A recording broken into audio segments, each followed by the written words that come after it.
Ladies and gentlemen, welcome to Spoon Bowl. Richmond versus the West Coast Eagles. The Tigers are winless so far this season. You guys have got 2 wins. You're 15th on the table. They are 18th, but it does feel like a genuine spoon bowl here. It feels like whoever loses this game will win the wooden spoon. You'd think so. Essendon's probably still in that mix, but I generally agree. You definitely feel as though if West Coast win this, they kind of pull away from that pack a little bit, whereas if Richmond win it, then naturally West Coast is right back in the mix for the wooden spoon. I certainly think on form and quality, West Coast is certainly in that conversation. But you and I had our own kind of spoon bowl earlier in the day, and I think you won, so you got to be Little Spoon. Is that how it worked? We got to be Little Spoon. That was a shocking game last season. I'm actually so happy that the Kangaroos have kind of pulled themselves away from this group of misfits down at the bottom. I actually wasn't talking about North at all. I just wanted to make a spoon bowl joke. Yeah, I know you did. I've been brewing on this question all week. Who needs to win this game more? Because I think there are arguments for both. Let's say you put it from a West Coast point of view, who do you feel needs to win this? Well, it's a great question. I just want to point out we are meant to be on sideline. We haven't quite got that live up and running, guys. So just letting you know that should hopefully be up soon. I had a little bit of a glitch perhaps to start the stream. But I would say that from a season point of view, Richmond need to win it more. They're winless. They've still got that monkey on their back, and it's going to be a bit of a longer opportunity until they get their next opportunity, right? Or a longer wait until they get their next opportunity. But from a West Coast point of view, you'd probably... I think from a form and PR point of view right now, West Coast can't really drop this game. Who would you forgive more? You'd probably forgive Richmond more, though, considering their injuries. Yeah, in some ways there's more expectation on you. You did make a video earlier in the week saying, I think it was called the thumbnail at least said, we have to win this game. Mm-hmm. What did, I suppose, tap into that then? What did you mean by that? I think just from a both team and supporter morale point of view right now, we have to win this game, and we can't place any expectations lower than that for this group right now, considering the adversity is facing Richmond with so many outs, like Taranto and Lawler might be their best 2 players. They don't have a recognised ruck, or at least an established one playing in this game. There's a lot going against them. So if West Coast were to roll over as they did, and we're watching the highlights of when these 2 last met at Optus Stadium, if West Coast roll over like that again, I think Eagles fans, if they're not already, will be quite fed up. It really brings you back into that kind of depressive state, doesn't it? It does. Whereas you sort of, I don't know, like you were riding a little bit of a high with those 2 wins. Since then, you've had a couple of 100-point losses, which really takes the overall sheen off it. But it is a tricky one. I think you're right. I think going in, definitely West Coast are favourites, but then you've got some things like, I feel like Richmond are in this really difficult situation, particularly from a coaching perspective, because Adam Uze, he's got 2 things going on. He's not getting the wins, so he's not getting any sort of nourishment and any kind of backing from the club or the fans or anything like that. But then they're also not getting to play those younger players as well, all of the injuries. I noticed on Chris from Tigercast this week, he actually brought up a kind of a best 23 of all of their injured players, and it's actually quite staggering. We might actually just bring that up. I just want to kind of go through it here. If we can get that up on screen right now, producer. There it is. Wow. There it is. This is it. So Ryan Mansell, Josh Gibkiss, Sam Banks, Caleb Smith, Luke Traynor, and Hugo Ralph-Smith could make a complete AFL level backline there through injuries. Josh Smiley, Sam Lawler, Judson Clark through the midfield, Jasper Alger, Tom Sims, Maurice Rioli, Zane Piker, Harry Armstrong, Liam Fawcett, Toby Nankervis, Tim Taranto, and Taj Houghton. He's got some VFL players on the interchange, but that is quite incredible. That's insane. And when you look at that, you have to conclude West Coast has no excuse to lose this game. I'm not saying that they won't. I'm just saying that is absurd. Some of Richmond's very best players, and also I do, as you suggested, I do empathise with the Richmond fans right now. And it's one thing to not be getting the wins or being that competitive. It's another thing to not see the kids you want playing on the park, and there's a whole host of them out for Richmond. We were sort of in this position maybe 3 or 4 years ago, and it's just the worst place to be in footy. Do you think, looking at Adam Uze and Andrew McQualter, do you think either of those, I suppose like rebuilding coaches you would call them, do you think either of them survive? One or the other, both, neither? Do you think they make it through? to the other side. I'll back him in and say both do. Both survive. Yeah. It's very optimistic from you. Yeah, it is. It is. Yeah, I don't know. It's a tricky one if you look. You look at coaches like Sam Mitchell, who have managed to survive the rebuild, but you feel like there's a lot more who don't. We'll go to the chat. We have a super chat here from Lewis WHU, West Ham United and West Coast Eagles. He's given us a $5 donation. Thank you so much, Lewis. G'day, boys. Looking forward to the game. Jesse, what B grade players do West Coast target that have potential A grade level? Oh, that's tricky. I'd need to, without notice, I'd need to canvass who's out of contract and realistic. Would Charlie Ballard be a shout? I think that would be a very worthwhile target. I don't know if it's realistic, but absolutely. If you call him a B grade, so you could make an argument that he's probably, but he hasn't probably had the form to say that he's an A grader. No, I think that's about right, and definitely has the potential to be an A grader. Yeah, I think that would be a huge recruit for any club, let alone West Coast, and the position of need as well. So, yeah, I'd be looking at midfield, key backs, small forwards. We are so about to get underway here. We are. Harley was a rumoured laid out. He's taken the field. Honestly, so for the record, I have tipped West Coast because once I saw Richmond's team, I couldn't tip Richmond. I'm certainly tipping West Coast. You're certainly tipping West Coast? On the record. On the record. Harley Reid at the centre bounce. They go up. It's no hit outs. No hit outs. Elliot Yeo surges the ball forward and it bounces ahead of Willem Dersma, who started inside forward 50. Can he gather? He nutmegged himself. That was incredible. Elijah Hewitt soccers the ball loose. Flostrom picks it up. Owies. Don't call it a comeback. He misses to the left-hand side of the post. It must be said that we should be watching a battle of the two number one picks from 2024 and 2025. Sam Lawler.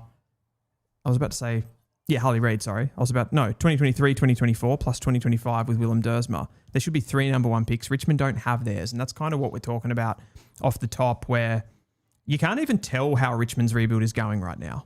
That's true. So we've got some feedback from Sideline. Is there a chance? Oh, hang on. Harley Reid. Can he kick the first of this game? He can.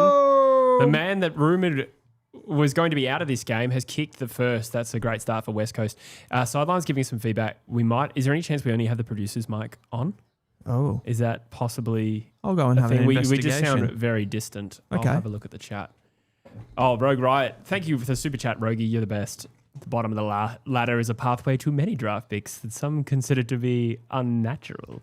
I love a good AFL and Palpatine crossover. The crazy thing about this is, as diabolical as the Eagles have been in the last 4 weeks, if they get a win today, they will be 3 wins and 4 losses. Nice goal from Harley. So a good start in front of a home crowd. I do think the Eagles will have a point to prove today after a pretty poor week, in particular last week. I also consider that Richmond have looked better than West Coast. I thought they were quite good against Melbourne for 3 quarters and will equally sense a kill. So we should have a game on our hands. Jed Buslinger points out, Lewis, that's a really good point. I thought he went all right last night without watching him super closely. You'd have to think he's a contender. I don't know if I'd even consider Buslinger a B grader at this point, though. But a worthwhile target for our needs, and he is West Australian. Yeah, Buslinger. I actually don't know which is the correct answer. As Harley Reid gets the ball on the wing, he kicks it inside 50. It looks like it's a 2-on-1. Shanahan competes. Well done. Nearly got the free. Recalled into the side always after a bag of 5 in the waffle. Can he replicate that form today? I don't know why, but I have some sort of a compulsion. I want to back you here and go for the West Coast Eagles, but I have a compulsion to want to go for the underdog in Richmond and give them some representation. I went for North against Carlton. You did, and that's why I feel... No, I understand. You want to see a good game, that's fair. I want to see a good game for sure. I think it will be, to be honest. I can't imagine a world where this is one-sided in our favour. I mean, it's very much in your front half at the moment, which doesn't feel very West Coasty. It's been a great start for the Eagles.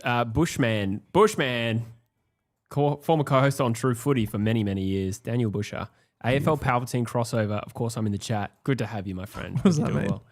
Oh, because Rogie's super chat while you were standing up was a Palpatine quote. Very, very good. Love it. Lewis suggests Aaliyah for the Eagles. Is Aaliyah a B grader or an A grader? Yeah, that's a good point. He's playing some good footy at the moment. He is. But he's old enough where we wouldn't be super expensive, I wouldn't have thought. Oh, maybe I'm wrong. I haven't thought about that too deeply. As the Eagles go inside 50 and a Richmond player mops up, can't really see on the screen who that is. Is that Sam Grill who's just been taken high by Harley? Sammy, he's my boy. He's having a really good season. Probably going a little bit under the radar when you've got guys like Dersmer up the top of the draft. I feel like he's putting together just quietly a really good season. I was surprised he wasn't nominated till last week. I thought he had been. Yeah. I think... didn't Lombard get it in opening round? Yeah, Lombard got it in opening round. Good mark from Tyler Young, or is it pay to push? There is a big West Coast flavour. Sorry, Richmond flavour in the West Coast club. Go through them all. We start at the top with Andrew McQualter. Big presence at... Oh, that's Bolter has found... Is that Seth Campbell? That is Sethy Campbell. He's taken an uncontested mark inside 50. Looks like he was going to pass it off, but he's about 35 metres out, I reckon. Maybe even 30. The player playing on Seth Campbell right now is Liam Baker, who you speak of that Richmond flavour, came over a couple of seasons ago now. Yep. Liam Baker, Jack Graham, Tyler Young. Yep. Those are the players. Our list manager, Matthew Clark, was recruited from Richmond. Yep. And that is all I have off the top of my head right now, but there may be more. Either way, that's a fairly big nucleus. Seth Campbell's kick sails to the left for a bind. Do you think that was a targeted attack on them after the premierships? Yeah, I think it kind of makes sense to target people from strong organisations, which Richmond were unbelievable for so long. And then, I'm trying to think of the order. I think McQualter led the recruitments of Baker, Graham, and Young. I think those were all him. Matthew Clark was before McQualter, so unrelated. But generally speaking, probably West Coast went ages without a proper list manager. So the kick inside 50, what's been paid here? Is it a downfield free kick, or not downfield, but it's gone back to Sam Cumming? It's the cum dog. Don't know if that nickname will stick.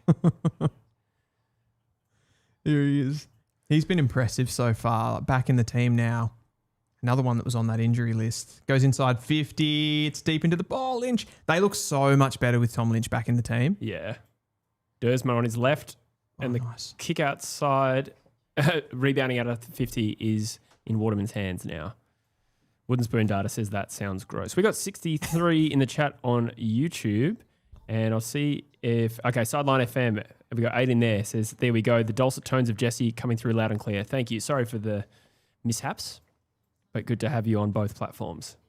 Always just need a little straighten up at the beginning of the streams. Yeah. Just get everything moving in the right direction.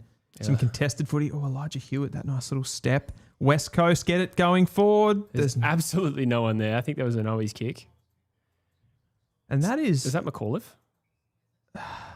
Yes. What's he doing back there? Yeah, it was an odd spot for him to be. Jaden Short kicks outside, finds Lafau. And can Richmond find a counter-attack coming out of their back half? It's a sloppy kick from Short, but it finds the target. Richmond player surges the ball inside. It's hard to tell. I think that was Jonty Fall. Here we go. The numbers were obscured. Tom Lynch on the left. That's a beautiful kick. Wow. Seth Campbell kicks a very easy goal. So I reckon if you review that passage of play, you'd find a bunch of Eagles not doing the right thing defensively. That was far too easy to go from end to end. I think that tackle on Tom Lynch really had to stick there. You kind of just had to send him over the line. Yeah. Wasn't aggressive enough. Who was that? I'm going to guess Tyler Young without remembering. Let's see. It's Tom Cole. Tom Cole. It just doesn't... I mean, he sort of... It was a great kick from Lynch, in all fairness. Great kick. Beautiful for Seth Campbell. He's been one of the most impressive players over the last couple of seasons, Seth Campbell. One of the better small forwards in the comp, as it stands, I would say. Look at that. Nice. Yeah, I think he was one of their best when Richmond had a big win here last year. Okay, I got a question, Jesse, as we go back to this ball up. Is there any argument here that this game is the Harry Van Hattem Cup? Both teams, although you guys did get a Cooper Duff Tytler last year, you could still make the argument that he's more of a utility and he's more of an outfield player, and you'd still be chasing that number one ruck. Both of these teams don't have a real recognised ruckman, at least for their next gen anyway. Nankervis is still at the Tigers. Is there an argument that losing this game is actually beneficial, given the Harry Van Hattem looming shadow? I mean, you're the draft guy. I wouldn't be able to sit here and give you a really good answer on where West Coast should finish ideally. I do want to avoid a spoon, but in terms of the draft, I mean, I find myself more drawn to, say, a Noah Williams or an Archie Butler as being just as suitable. Do you think there is a gap there? Do you think it really is beneficial to finish last versus second or third last? It's a tough one. I probably think the most talented player in the draft at this point is Archie Butler from a pure footballing perspective. But there's probably some downside of him as well in, perhaps in the team first play and that sort of thing. I think he's got some weaknesses and things that creep into his game. Now, we've got to see more of him, obviously. National champs and stuff like that will be important. I do feel, though, that... Oh, Sam Cummings booted it into his own inside 50. Oh, the cum dog. No. That was a brain fade. And see what happens here. Can West Coast forge anything from it? It does look like a hot potato footy at the moment. We get a stoppage about 40 metres from Eagles' goal. Yeah, for those who missed it, Sam Cumming just grabbed it out of a stoppage and belted it 50 metres to the top of his own goal. Was it Bergman that did that last year for Port Adelaide out of the first centre clearance? That's right, yeah. Yeah, that's interesting stuff. Have you ever done, as a kid, that playing footy? I have. Oh, I don't think I did. I don't think I got the ball enough. I definitely did that once or twice.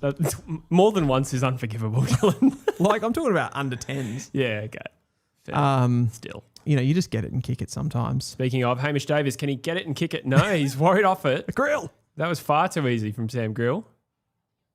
And that's McAuliffe again. Well done by Elijah Hewitt taking him out of bounds. We've got a boundary throw in. Looks like McAuliffe is potentially playing back. Is that? Yeah, that's an interesting one. Not really his position. Scores are level at 7 apiece. So back to the Harry Van Hattem discussion. I just think he's just a more rare player. That would be the only way you'd be looking at that. Yeah. Yeah, I'm sure in the long run, you'd be happy to have invested in a Harry Van Hattem. I think bigger picture though, I don't know if West Coast really crying out for that another pick one. Sure. I think it would mean a lot more to the fans and supporters to avoid the spoon and win some games and get pick 2 or 3. Always. But I just thought I'd throw it up there. Yeah. Could be a big play here. I mean, if Richmond lose this game, you'd almost say that they're a lock for the spoon. Yeah. Considering their injuries, it makes it tough. I mean, you'd think West Coast might just avoid that conversation for a few weeks if they win this. Well, they would have to win if Cumming had gone backwards there. Mm-hmm. If they lose this game and if you win this game, that means Richmond would have to win 4 games to get ahead of you guys. Yes. At the very least. I know there's Essendon and Carlton in that conversation as well. I don't think Carlton's any chance for the Wooden Spoon. I don't think they are either. Essendon, being a young, unpredictable side and only 4 points ahead of Richmond, I'd say they're still a contender. Yes. But yeah, ask me again at the end of this game. West Coast have had a lot of the territory and the inside 50s, but the skill level across this game is unsurprisingly not very high.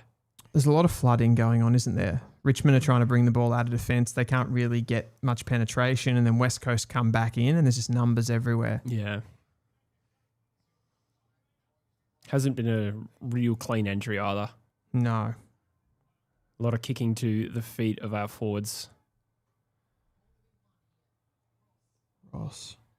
Elijah, he's had a fair bit of the ball so far after a pretty slow return back to the AFL side. Who we got here is that Waterman spoiled. Well done by, I think that's Ben Miller. Good tackle by Harley. 7-7. About 9 or 8 minutes gone in the first quarter. He's in the chat and as a North supporter says, do I even bother going to watch the Geelong game? What do you reckon, Dylan? Do I even bother? You're missing your ruse play right now. Do I think they're going to win this game? There's a little part of me that thinks they can put some pressure on the Cats. Is that crazy? Yeah. No, I can't back up. Last week I thought you were no chance to beat the Giants and you got close. So I won't double down. But I'd be very surprised at GMHBA if North can really challenge it. I don't think we'll win. It'd be huge if you did. It'd be huge if you got close, to be honest. I'd be surprised if we get flogged. Yeah, okay. I actually would. Yeah. Yeah, I mean, you haven't been flogged at all this year, have you? No, we've not. I still think we need to start converting some of those close losses, though. Yeah. Waterman's kick inside 50 is again poor. Hewitt. Bit of a throw there from Hewitt. Not paid. And Schonberg snaps it through for a behind. The Eagles lead by 1. Well, that was going in for a second. Jaden Short back in the team on the kick-in duties. He's had a weird career, hasn't he, Jaden Short? Yeah, except for a couple of premierships. Was he 3-time premiership player? He's at least 2. Yeah. I don't know. I think he might be 3. It always sort of feels like the whipping boy. Oh, smothered over the line by Job Shanahan. It was a bit sloppy from Nick Vostruen. I'd be interested to know why that is from Richmond fans, because I think he does some things quite well. I thought he was a really good player when they were good. I think he's just been a little bit exposed in this era for his ball use. For his ball use. Interesting. Yeah, I think he's been a little bit kick and hope this year, at least. He's arguably the best kick in that team, I'd say, other than maybe the new recruits. I don't think his kicking's been great. Interesting. I thought his thing was always... There's a goal to Richmond coming up. Is that going to bounce kindly? It is. Jonty Fall. Oh, he needed that. Has kicked the Tigers' second goal of the game. They lead by 5 points despite not having a lot of territory. How have you seen Jonty Fall?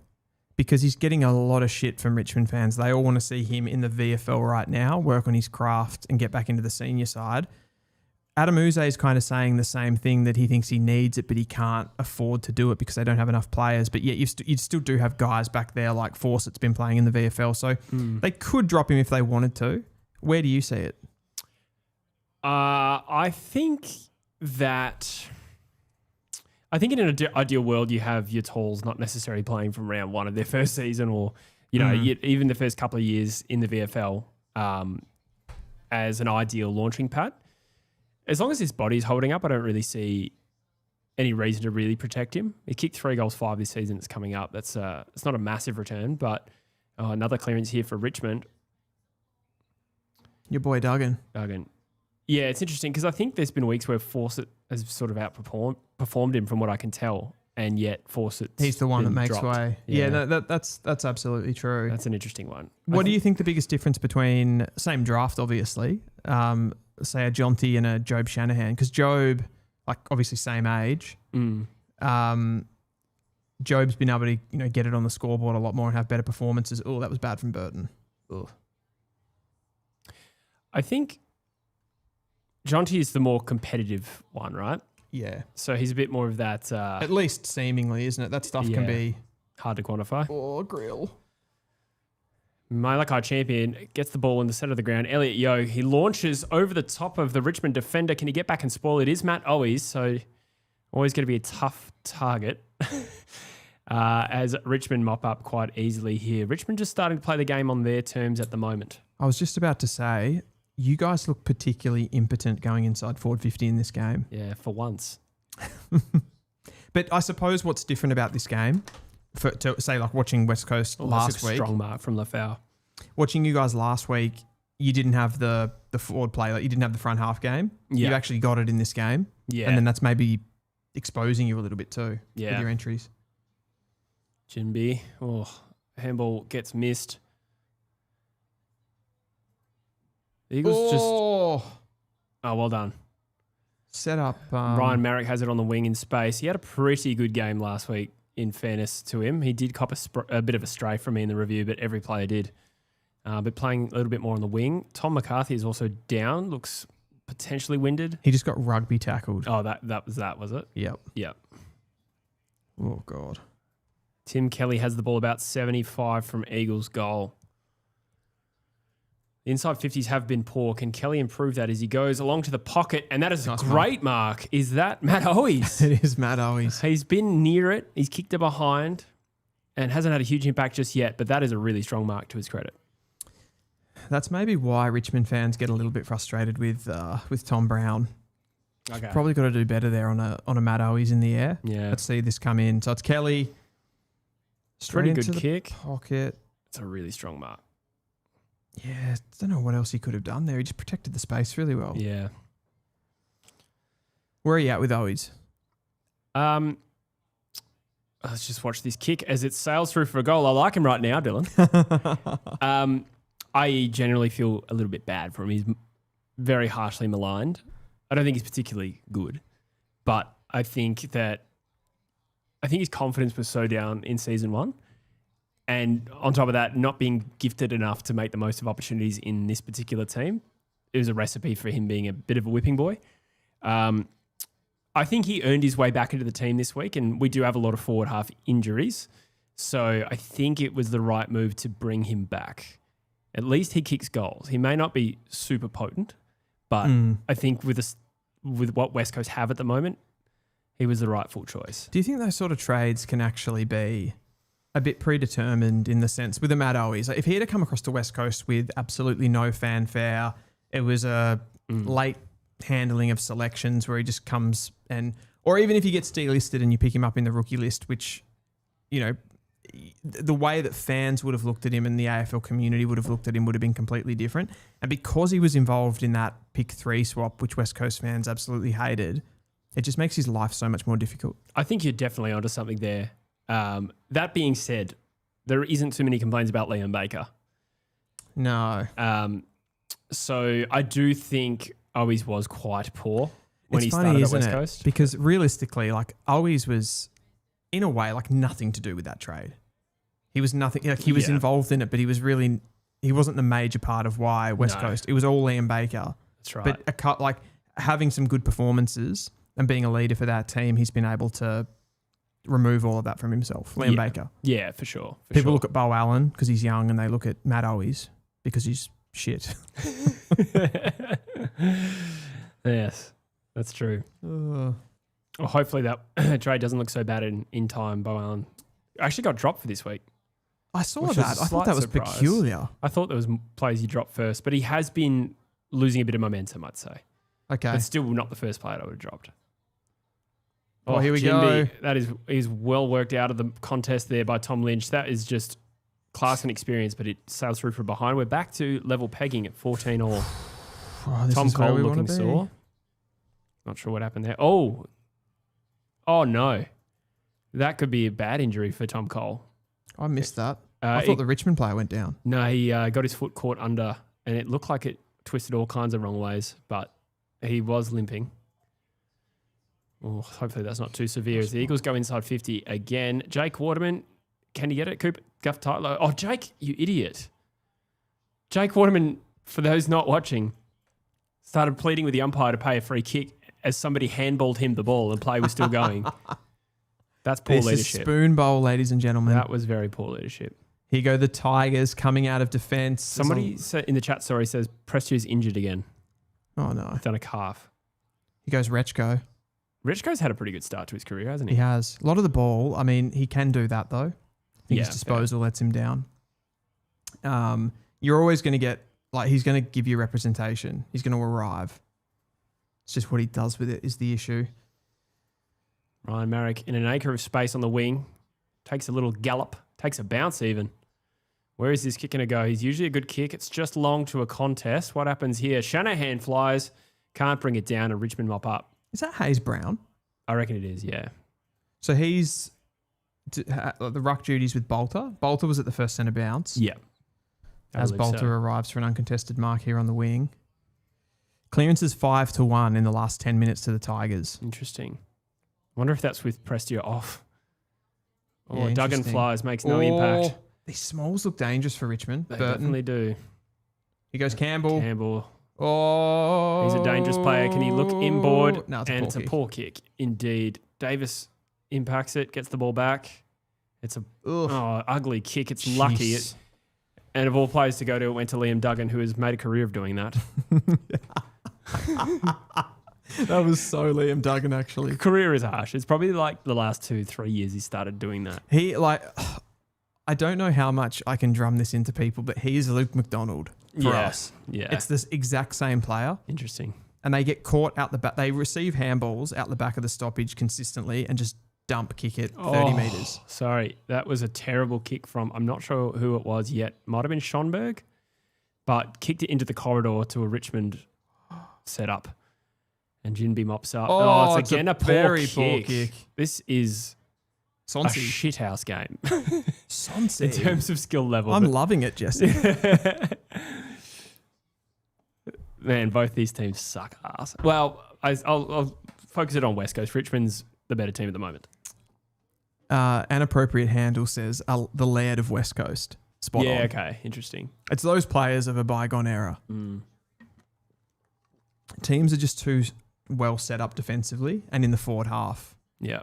That's a poor miss from Tyler Sonzi. Jeez. That hurts. I think he was listed at full forward in this game.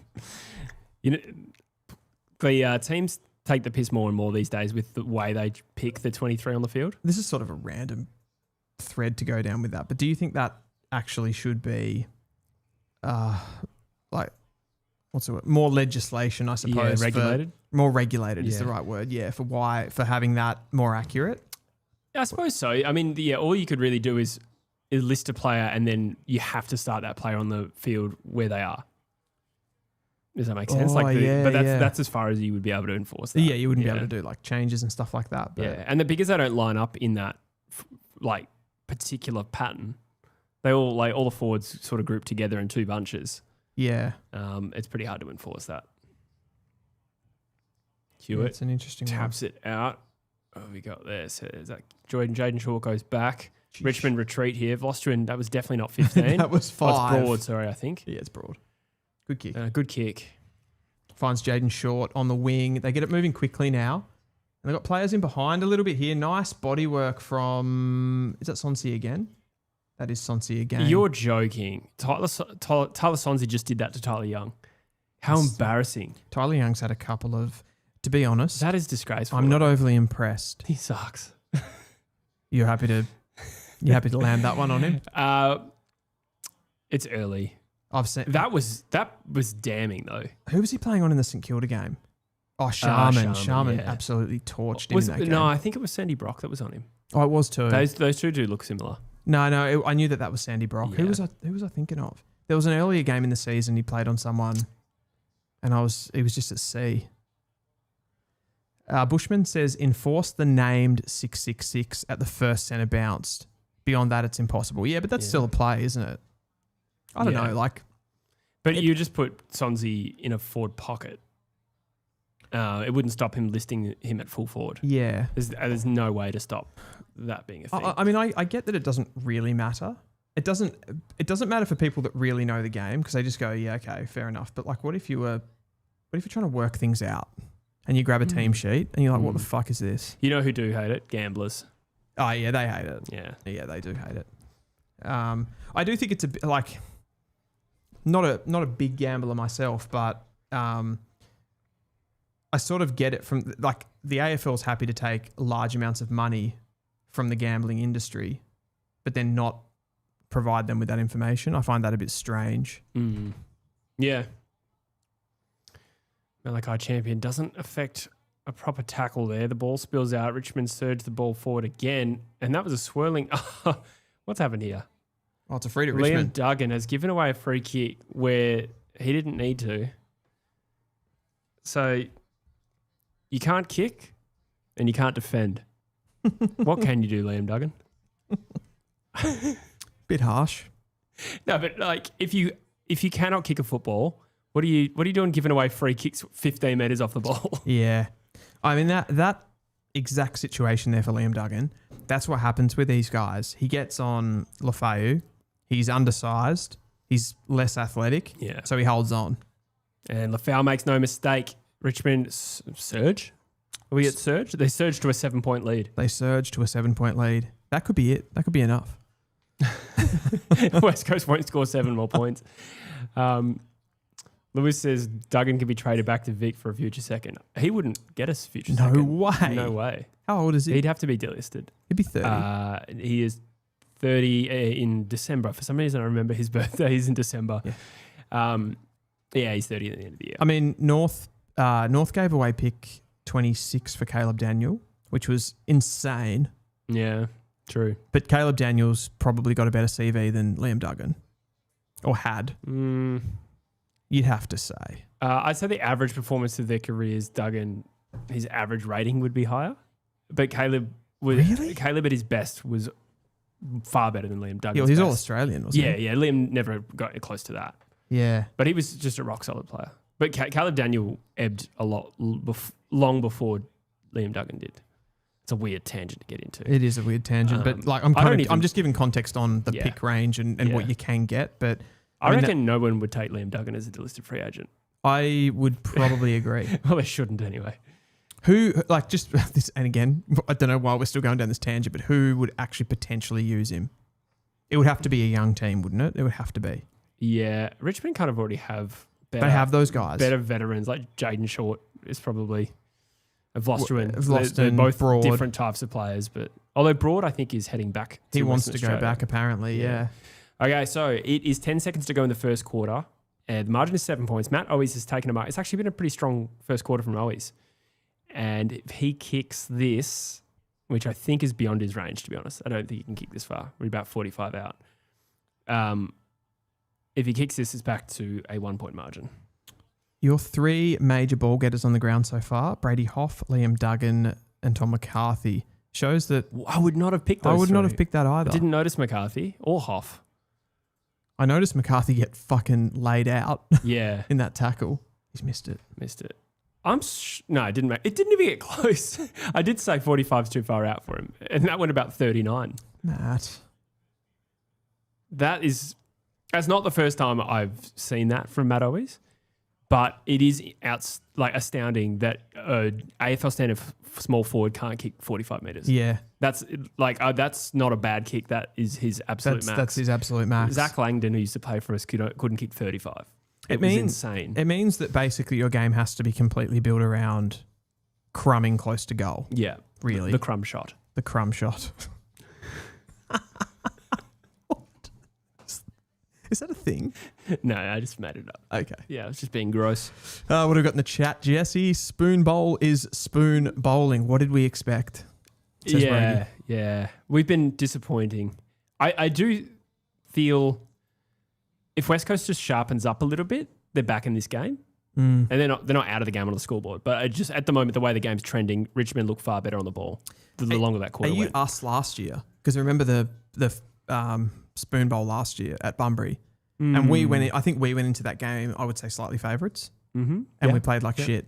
We won the game, but we played like shit. Is that you now? I'm not at all confident we're going to win the game. Well, I wasn't after quarter time, but you Okay. did tip yourself. Must have been very flexible. I did tip us. I did tip us out of faith, and in theory, I was kind of right because we should have won. It counts. Yes. I might go to the Tinkyle, men's room. Do you mind if I grab a beer, Dylan? go for it, mate. Yes. They're in the refrigerator. Thank you. We're on the Carltons today. Can I have the padlock key? Yeah. Yes. I'm not trusted. It's in the bathroom. Someone's asked me a question there, Lewis.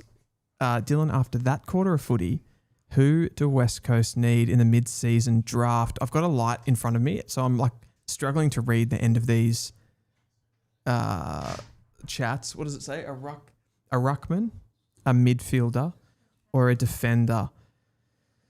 A ruckman, a midfielder, or a defender? I reckon a really nice pick, right, would be to go for, and I reckon there's 2 here in this category. I reckon Sam Toner and Noah Hibbins-Hargraves would be great later mid-season draft picks to be able to play as a running defender.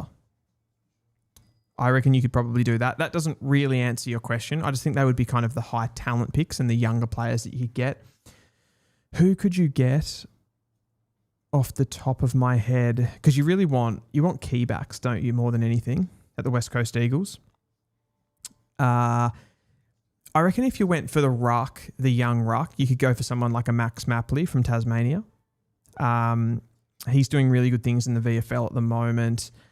I don't think that's the problem. Like, I don't think you're going to get someone in the mid-season draft as a ruckman that's really going to turn your football club around. And most of them are young, developing guys.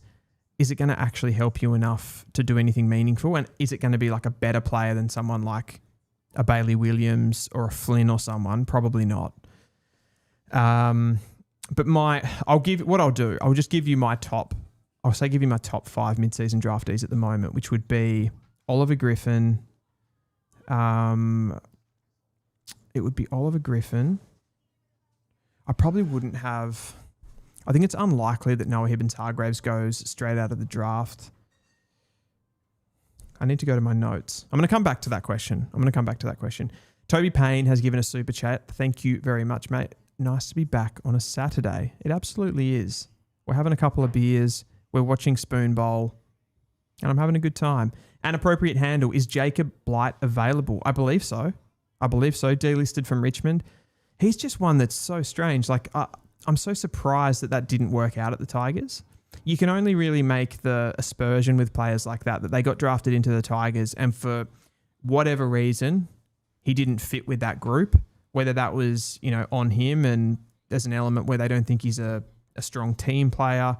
Do they think he doesn't work hard enough? Do they think he just didn't fit with that particular group of guys at Richmond? I don't know, but he's one of those guys, and there are footballers like this, they go into the VFL and they look a step above that level. I always used to say that about Jai Cully.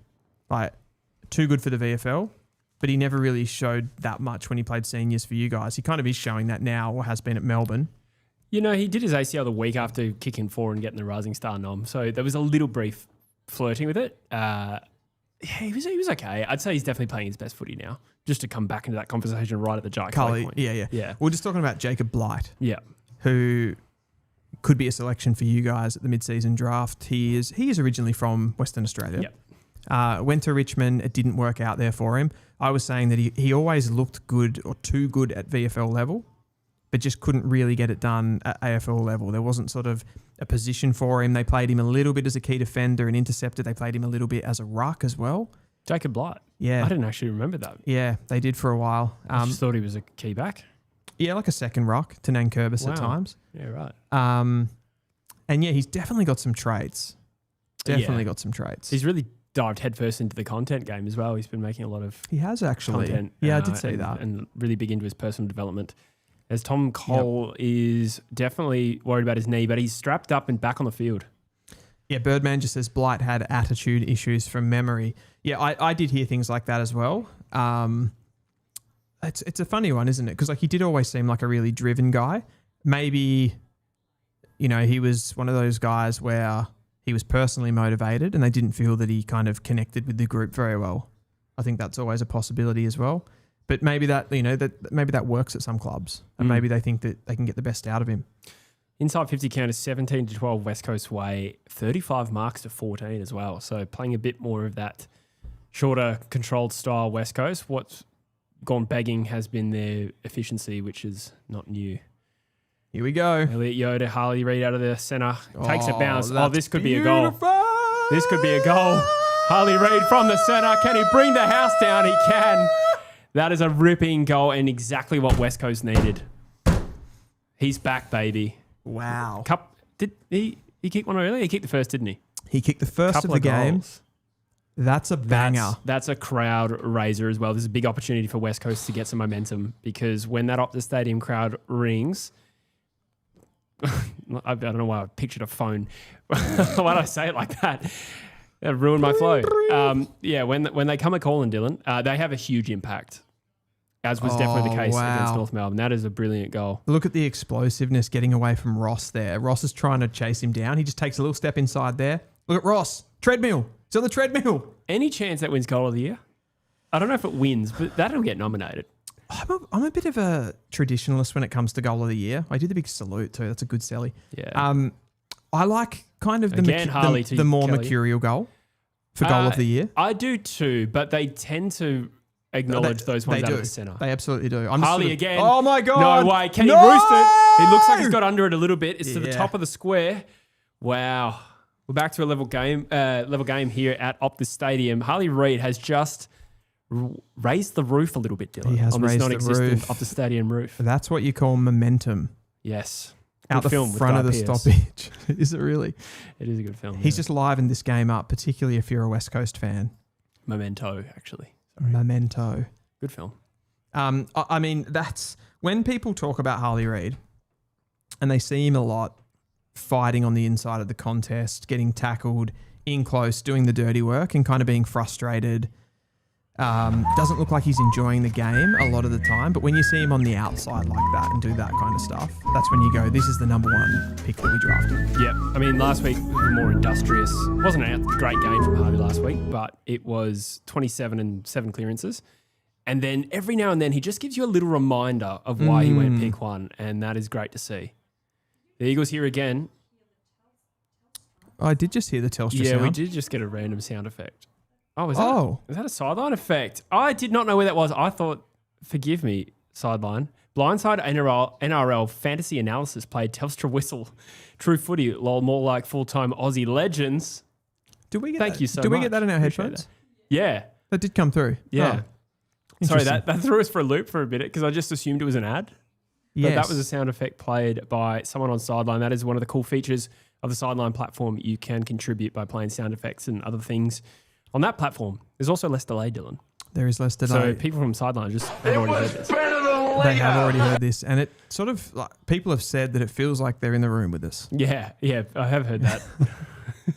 Here goes Tyler Young. He's a scary proposition on the ball. He goes Josh Lindsay, though. It was a good mark there from Tyler Young, to be fair.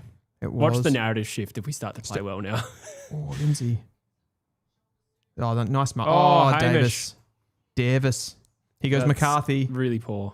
He's a good overhead mark. That was poor. Is it just me? Has Tom McCarthy plateaued a little bit this season from the heights that he hit last year? Coming in the mid-season draft, you don't expect the player to have that much impact. And it just feels like he's gone down a little bit this year. I definitely agree. I think I read during the week that he has been carrying an injury. Okay. I also think you consider his role has been disjointed as well, playing midfield and back. And I remember him last year. This is going to sound a little bit crazy. He doesn't quite have the burst of pace of this player, but he was a bit Blakey-esque. Yeah, okay. With how he was running off the back 50, just tearing through, kind of hair flopping in the wind. Flopping indeed. Cutting the air. Yeah. I know what you mean. We haven't seen that form from him this year, no doubt. But he also hasn't been bad. He's just been a little bit down on his usual output. I mean, the injury would, I suppose, vindicate what I'm saying. We also had another sound effect there from Blindside NRL Fantasy Analysis. I didn't actually hear it. I didn't hear it either. We might have to look into that. I definitely heard the first one. 2 seconds. Blindside also says sideline There's is got to be an investigation any love into for this. rugby There's league got to be men, or are we someone's going got to to be box this one out accountable on for the this. Gallen versus Naz undercard? I don't know what any of those things are. The second one is a boxing reference. Being a WA boy, I can't say I've watched a lot of rugby, but I appreciate you being here. And I'm sorry, yes, it's not the Cronulla Sharks, but appreciate you being here, mate. Milan Murdoch goes inside 50, goes over the top, Bailey Williams, and we have a boundary throw in. The momentum has shifted. It's definitely West Coast now who have the upper hand. We'll see how long it lasts. Grimsby's in the chat, says Matt Hill with another best on for Box Hill. That's a good result. Thanks for the super chat, Grimsby. Really appreciate you. Birdman, thank you also for a super chat. Who should Richmond take at MSD with Gibkiss out? I'm not sure if Dylan answered that while I was gone. And we have another goal. Is that Malachi Champion? Is that his first goal at AFL level? I was reading the chat and I looked down and I missed it. But we have a first goal in AFL footy for Malachi Champion. He has been building really nicely this year. Good to see him rewarded with opportunity. Because that irritates me, and I punch One thing I love about Malachi is he went back to the waffle. He earned his spot in the waffle by playing well, one of their best. Comes into the team, gets dropped, goes back to the waffle, dominates again. And that is a great goal out of the stoppage. And the Eagles just have lifted a gear here. Good on him. He is a great little kid too. Not to sound patronising. He is young. He's like 19. I can say that. But I've seen him on a podcast before. I think it was Bray and Ethan. Before he was drafted. Seems to have a really good head on his shoulders. I like him.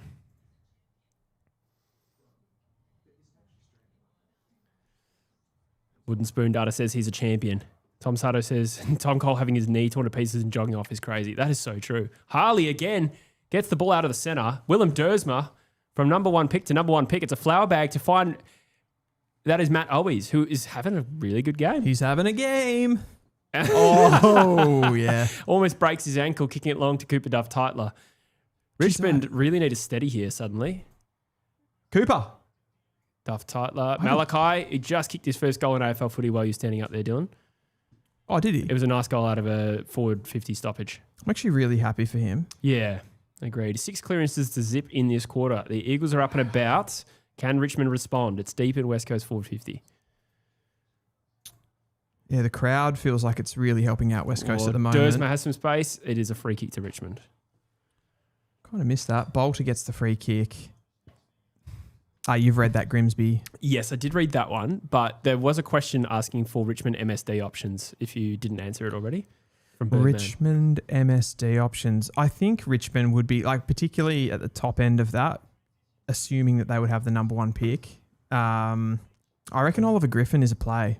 Oh, Duggan with the clean hands out of that.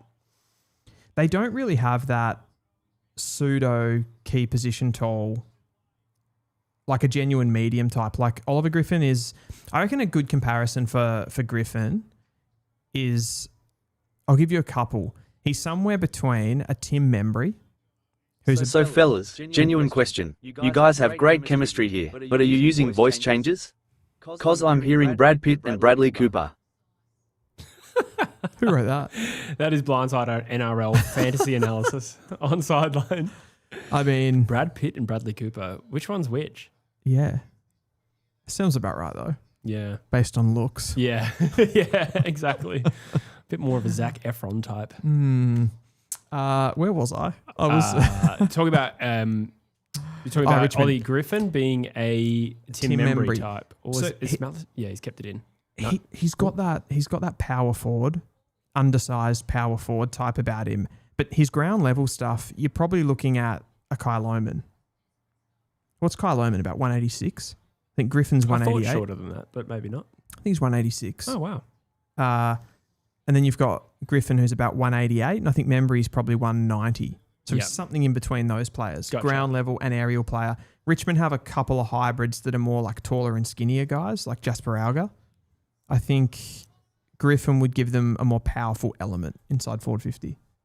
I like it. Toby Payne says it's still sad. Oh, thank you for the super chat, by the way, Toby. It's still sad seeing my boy Baker play for West Coast. Love him from day one. I can see why you loved him. He is a lovable player, just a heart and soul footballer, and very consistent. There he is, man of the moment. Baker. Kicks it long. It is a turnover. I thought he was playing for Richmond. He's with a really good contest. He's playing well, except for some skills. Dersma makes it look better than it was. Or does he? He goes inside 50. He's chipped it up. I don't know if that's the best kick, and Seth Campbell's taking an intercept mark. You're not playing in the Talent League anymore, Durs. Oh, what's happened here? West Coast wow. free kick to Jake Waterman. Was it, I presume, for a block? I didn't really catch it. Has to be, That's the doesn't only it? thing it could have been, really. We've got 13 in the chat. The real question is, why you fellas on radio when everyone is saying you each stunt doubled for Channing Tatum on Magic Mike movies? It's on everyone's lips, dude. Jesse, you're enjoying this, aren't you? You're like, stop it. Oh, come on. No, you can't see me right now, but I do look like a young Danny DeVito for those listening on sideline. You often get compared to Connor Nash. That's true, actually. Jake Waterman. I just realised what you said. Yeah. He's got it. Kicks a goal for West Coast. Did you actually see what that was for? No. I genuinely don't know. Sideline FM says this is the AFL NRL unity that we need. Agreed. It is. We love the NRL. He just asked if we have teams, and I just said, nah. Who is a team that I can say? Well, you're a Tasmanian. Danny DeVito. I don't work for BCF, but now I'm pitching a tent. Yes. Seth Campbell. So wait, I haven't seen the Jake Waterman bit. No. Interesting. Rogie says Dylan often reminds me of a young LeBron James. I have heard that before. True, with your athleticism. Exactly. And your quick first step. Oh dear. Here you go, Richmond. They're back. That's McAuliffe out of the middle. It's not a good clearance. Oh, that is spun like Shane Warne's googlies. Oh my God. Lands in Rechko's lap. He goes inside forward. John Tifo! I do not share your optimism for what just happened, Dylan. Jukes! Shane Warne is my daddy. Okay. Here we go. Here we go. Jonty Fall. He needs this. I don't think he really needs it. I think he does for his confidence, though. Think about the young man. Forget about West Coast for a second, Jesse. Just think about Jonty. He's got one already.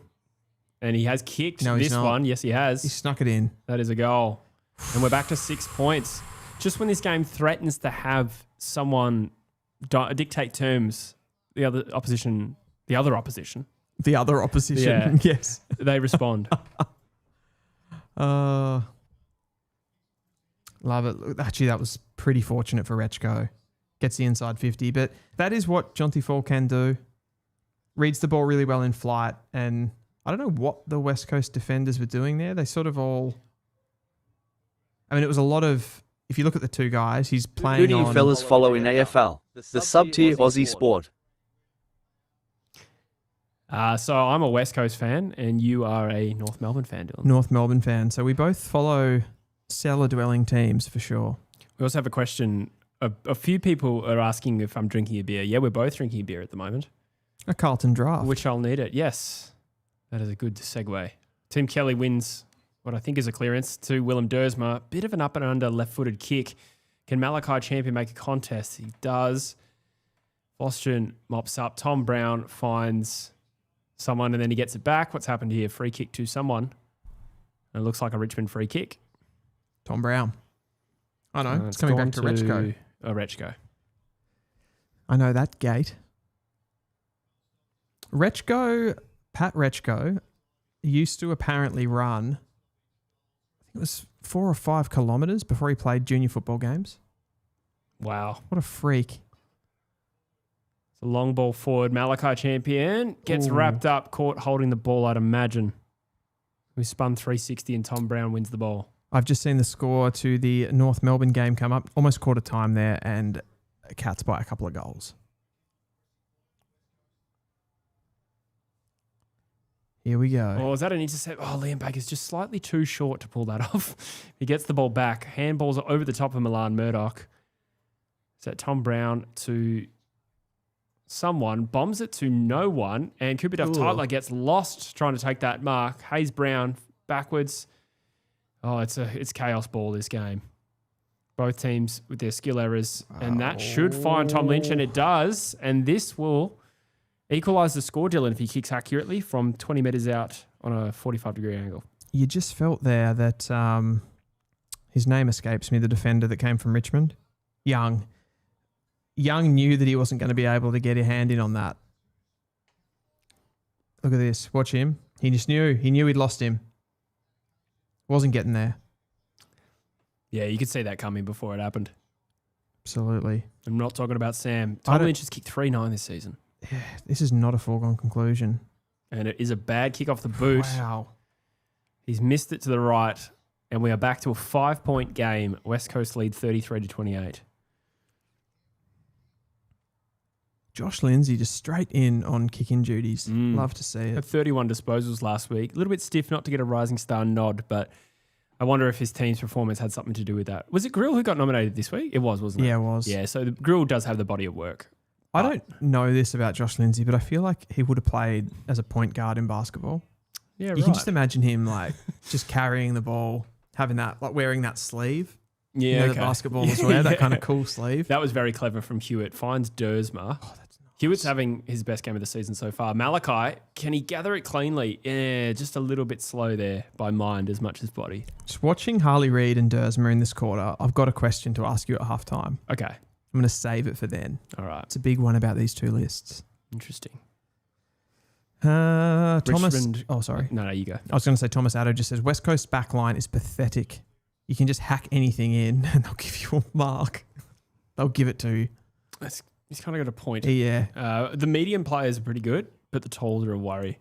We do have Starcevic coming back as well in about a month. So when you say medium players, you're talking Jinby. Yeah, I suppose you could consider he's playing as a key now. So maybe you remove Jinby from that and you look at Tyler Young and Sandy Brock, not particularly reliable key defenders at this point in time. Liam Duggan is a big liability. Brady Hoff, probably down on previous year's form. I don't know what's happened to him. Yeah. Well, what's happened here? Is that a free kick for holding the ball or incorrect disposal? No, Liam Baker's been given the free kick at half back. Yeah, I think McCarthy. I mean, if Starcevic was in this team, it'd help a lot. I suppose Marrick's another one of those mediums. Yeah, playing more wing now. Mm. I think he's purely unaccountable. I don't even know if we can call him a defender. He's an offender. But he's not. It's sort of like Lindsay's taken the role off him. Yeah. And done a better job, and Marrick's been pushed to a wing. And it's funny solid though, because if I think about Lindsay, I wouldn't say that he would be a good defender. no, I think you can carry one of those per team, Yes, you can. and Lindsay would be the preferred choice with Marrick potentially on the wing. Marrick has what few Eagles have, and that is quality foot skills. Mm.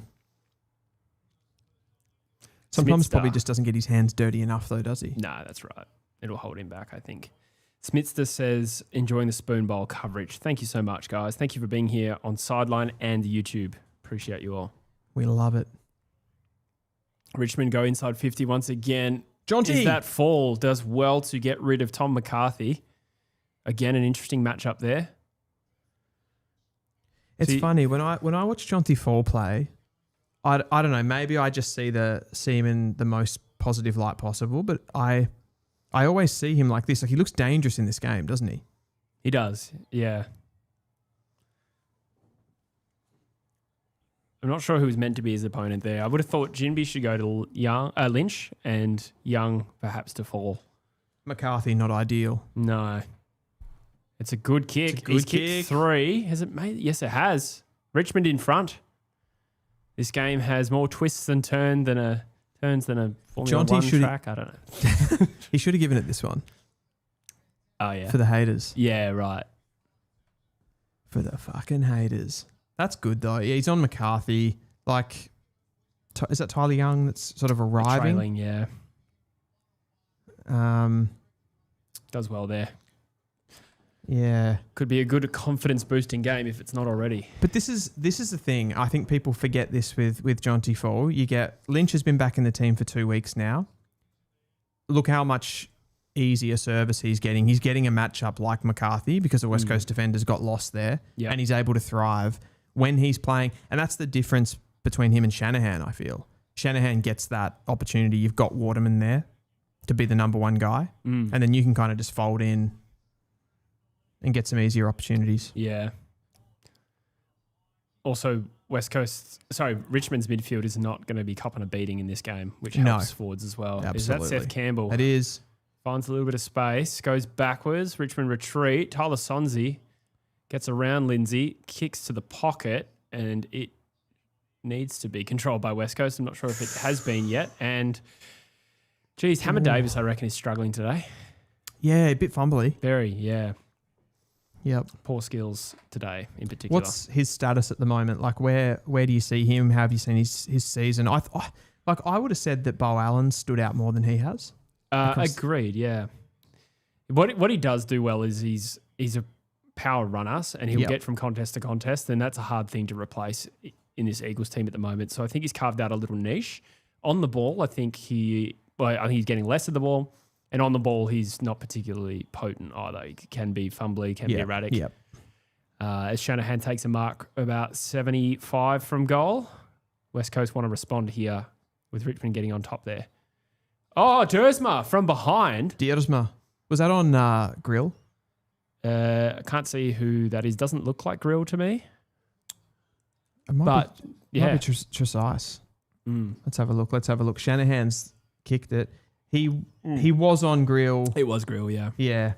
Yep. And then Tresize came in there at the end. Yeah.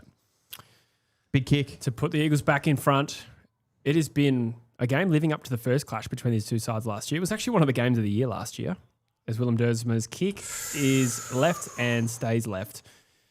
I feel like with Dersma, you'd feel much safer with him having a kick outside 50 on the run than you would with a set shot from 35. Yeah, Quinton Lynch-esque. Yes, that's exactly what I was That's a thinking reference of. for the Eagles fans, but that was definitely true. But I totally agree. Same thing with Harley, to be honest. I'm just reading Rogie's comment in my head here in the background. Oh, we had a super chat here. Round 15, this is from Toby. Thank you so much. Toby says, round 15, Richmond versus North, pre-game meetup with the TF fandom at a pub. I would love that. Not a bad idea. That's a great idea. A real clash of the Titans. I'll have a look at what weekend that is. Yeah, round 15, not sure. What would off be the a top good of my head. pub? I know I'm getting sidetracked here in the planning. I'm getting caught up. Elliot Yeo's just taking a good mark and he's lining up to put the Eagles back in front. Kangaroos trail by 7 points in the other game. Just the start of the second quarter. Harley Reid has just came in, fucked this game up for 5 minutes, and then not really been in factor since. I don't know if he is carrying something as Yeo's kick sails badly to the left. Not even close. It does feel like a bit of a microcosm of the game, though. I feel like they keep bringing up statistics in the corner, and it's like they put the last 5 minutes, and it'll be Richmond have had the last 5 inside 50s. Yeah. And then, West Coast have won the last 5 clearances. So it's been very momentum swingy. That's a good point. We are at 50. The top possession winner is 12. That's quite low. Yeah. I mean, these teams don't control the football particularly well, do they? No. They're not chain-esque That being teams. said, they have found it pretty easily to their half-forward line. Sonzi, who has been a big factor today, strangely. Well, he's had the ball a lot. He's had the ball a bit, yeah. That's what I meant. He's just a little bit like Owies. Oh, dear. Who have we got here? Is that Campbell Gray? I couldn't see from the wide shot. Oh, Lynch. Is he going to pay it? They have paid it. I don't know if that was a mark, but generally they pay those marks. I was going to say, how do you feel about those marks? I'm okay with that, if I'm honest. Well, I need to see the replay before I make a judgment call. But I do think we are too generous playing man in front. Okay. Sometimes they barely touch the ball and they catch the rebound. Here we go. I don't know what happened here. Here we go. Oh, yeah. No, that's a good mark. Yeah. Yeah, I'll pay that. I think if it clearly comes off a set of hands and then they come in and steal it, it's not right. But yeah, that one was kind of the same time. Yeah. Lynch won't kick it anyway. I've seen many that don't get paid. He's Missed. kicked it. Oh, Yep. no. He's kicked it. Richmond back in front this game. Last time these two sides met at the MCG early last year, they had 15 lead changes. 15 lead changes. Yeah, it was one of the games of the year in a game that nobody cared about, but it was a ripping game. That was when Tom Gross got run down by Tom Brown to finish the game for Richmond. It's feeling a little like that so far. Just one side getting in front and then immediately losing momentum. It's certainly, compared to the game at Optus from last year, this one feels like it's more likely to go down to the wire. Yeah. Yeah, that was Campbell Gray. Yeah, they're significantly better with Tom Lynch in the team. You would love to see these teams go head-to-head with the Richmond youngsters as well. A Josh Smiley, a Sam Lawler as well in there. Yeah. Yeah, Lawler's been one of the better players. So it's a big out for multiple reasons. What's happening here? A West Coast free kick. Just yeah, leave it. I would have thought that would have been an advantage. No, Tim Kelly, probably not the player you want. What's happening here? Don't know. Just move it. Okay, here we go. Surges it inside 50. Harley Reid looks hungry today. Oh, Waterman taps it to no one. Here he is, Harley. Right on cue. Goal. Can he kick it? Oh, that would have been insane had he kicked that. Marek, got to kick this. He's got good goal sense. He is a former forward and he's kicked his first goal of the season. Ryan Marek, good on you, my friend. What a game of footy so far. This is a great game of footy. I mean, I suppose the purists would say it's not the most highly skilled game. No, but it's entertaining. It's entertaining. Okay. I keep feeling like we're about to break the game open and then we get dominated for 5 minutes. Yeah. I don't think anyone's going to be dominating this game for a significant period. Yeah. I want to ask you a question.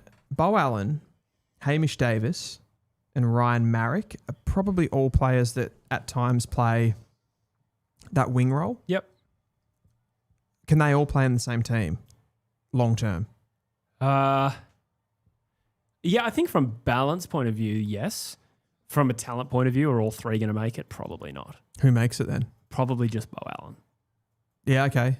You reckon Davis? Yeah, in terms of Davis and Marek could forge long-ish careers, but if this team is competing for a premiership, I don't think necessarily that Marek and Davis are going to be there. And the other one I'd throw into that group is Hutchinson. Oh, man, Hutchinson. I think he's played out of position, to be honest.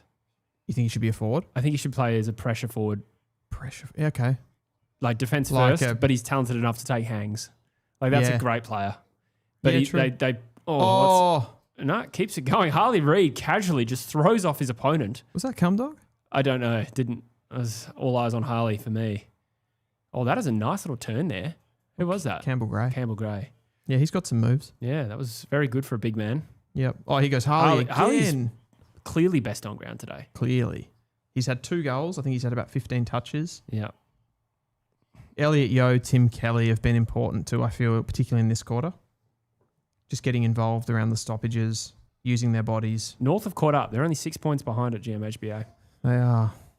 We'll flick over to that at halftime if you like. Harley again. Again, nobody can stop him. Nobody is getting close to tackling Harley Reid today. That was his 16th disposal. He is just on fire. 2 marks, 2 goals. Highest AFL fantasy score too. Guess number 2. You just fart. No, I just moved. It sounded more fart than leather, Dylan. It sounded so farty. I hope the mics picked that up. Hamish takes a good mark. I've forgotten the question. Who's number 2? Is it an Eagles player or a Richmond player? Eagles. You guys are dominating the fantasy scores. Oh, my God. Fuck. I'm trying to think. Good mark. Tell me it's not TK. No. Waterman. We just spoke about him. Fuck. He is so out of form. Yeah, he looks shit this year, doesn't he? Yeah, he's doing everything right except kick. Because he played really well against Port, but I think he kicked 3 goals, 5 or something. I can't remember. It was one of the games he did that. Bushman says Marek is rock solid. He's a very athletic, skillful player. He was converted from that kind of like Jai Amos, Jack Gunston style forward to play behind the ball.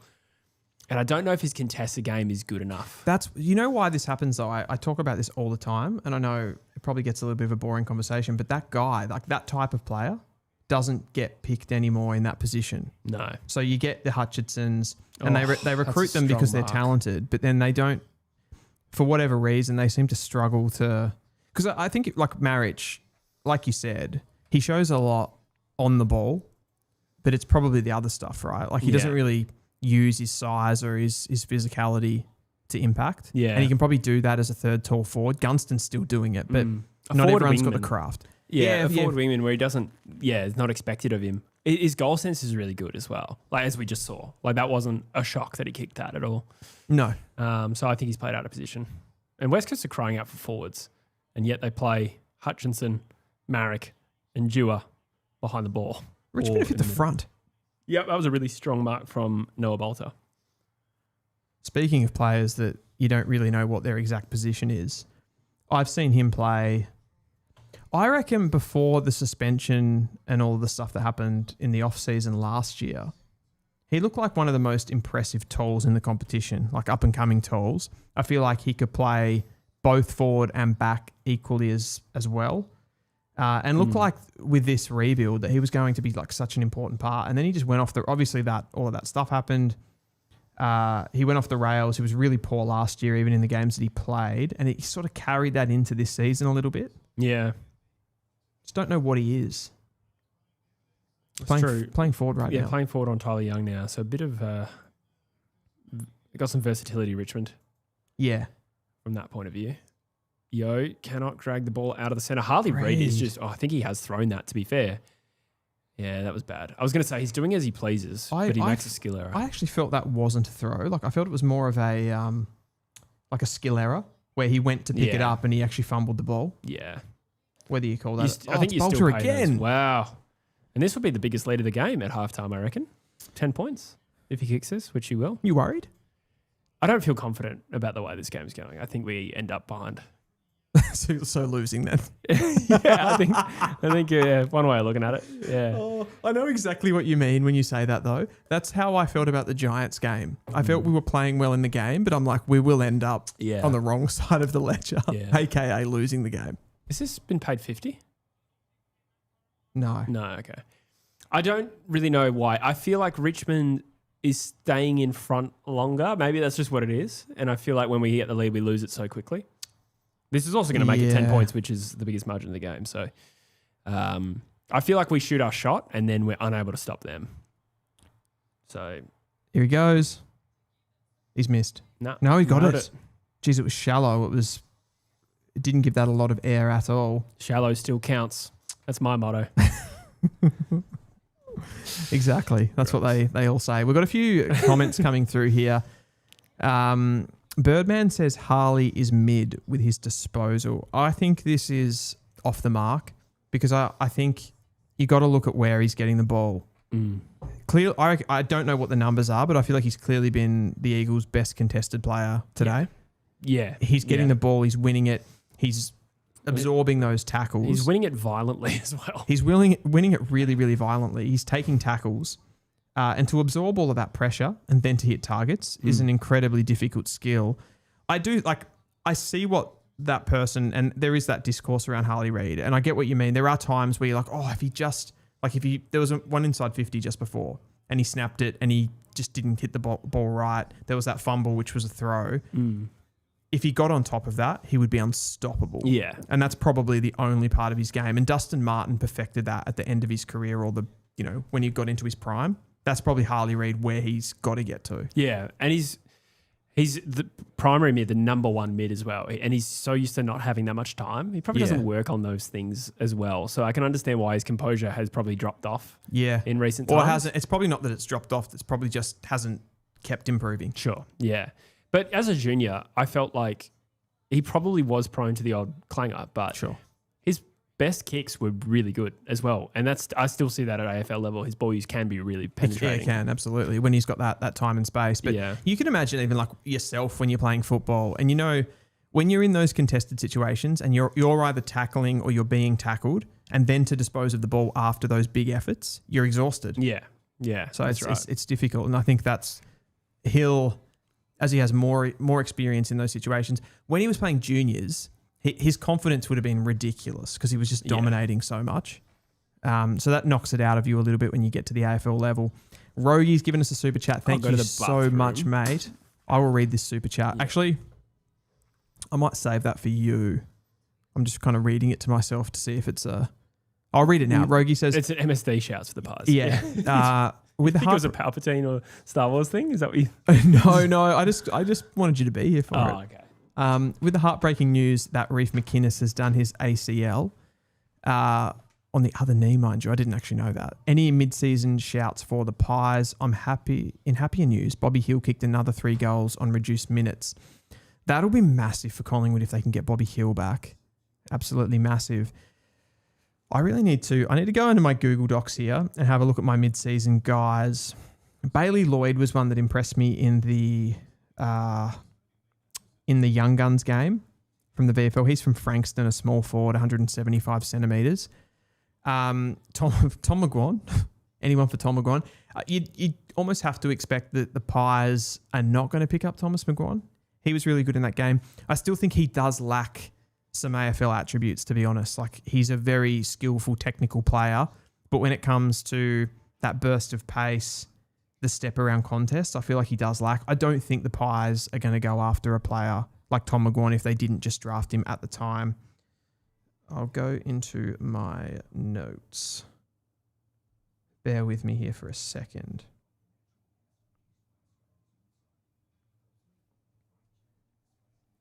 Here we go. Oh, that's the one that I forgot about. I reckon there'll be a lot of clubs super keen on Xavier Bammett.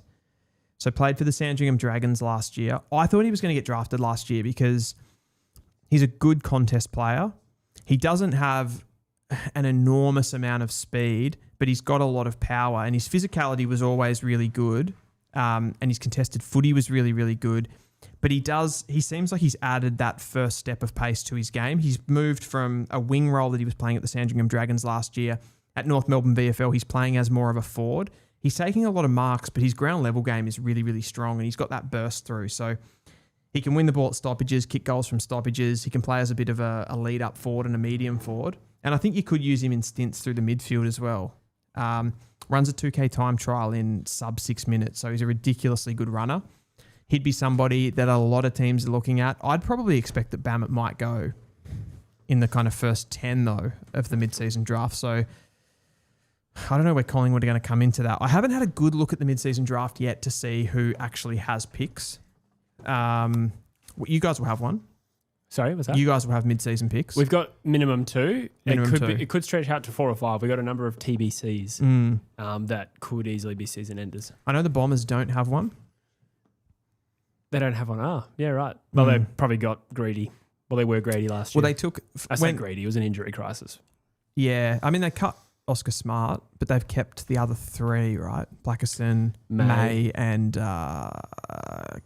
We did this last week too. We couldn't remember the last one. It's a Carlton guy. Yeah. Like VFL Carlton player. Yes. Anyway, he's still there. Yeah. And then they picked up Setterfield. They relisted Setterfield, which means that was the Nick Martin one. So they haven't got any more at the moment. Yeah. Gotcha. There's some interesting chats going on at the moment here. Riffs says, can't believe people compare Lord Would you guys to rather fight 10 Max Gawn-sized Caleb Daniels or 20 Caleb Daniels-sized Max Gawns? I'll answer that in a second. Yep. You keep that for me. Okay. I'm just going to read this out. Can't believe people compare Lawler to Reid. Not even close. Dersma has surpassed Lawler. No, he hasn't. That's not fair. That's not fair. Lawler is a beast. They're different though. I actually think Lawler's disposal is probably better than Reid's. But Reid uses his body more. Yeah. Reid does it more as a midfielder. Yes. So I think I'm still a Harley guy. I don't know if Dersma's surpassed anyone yet, but he's also a year younger. Yeah. And Lawler is a year younger than Harley too, to be fair. Yeah. That can be a lot. I think Dersma's more like, I get why people compare Lawler and Reid.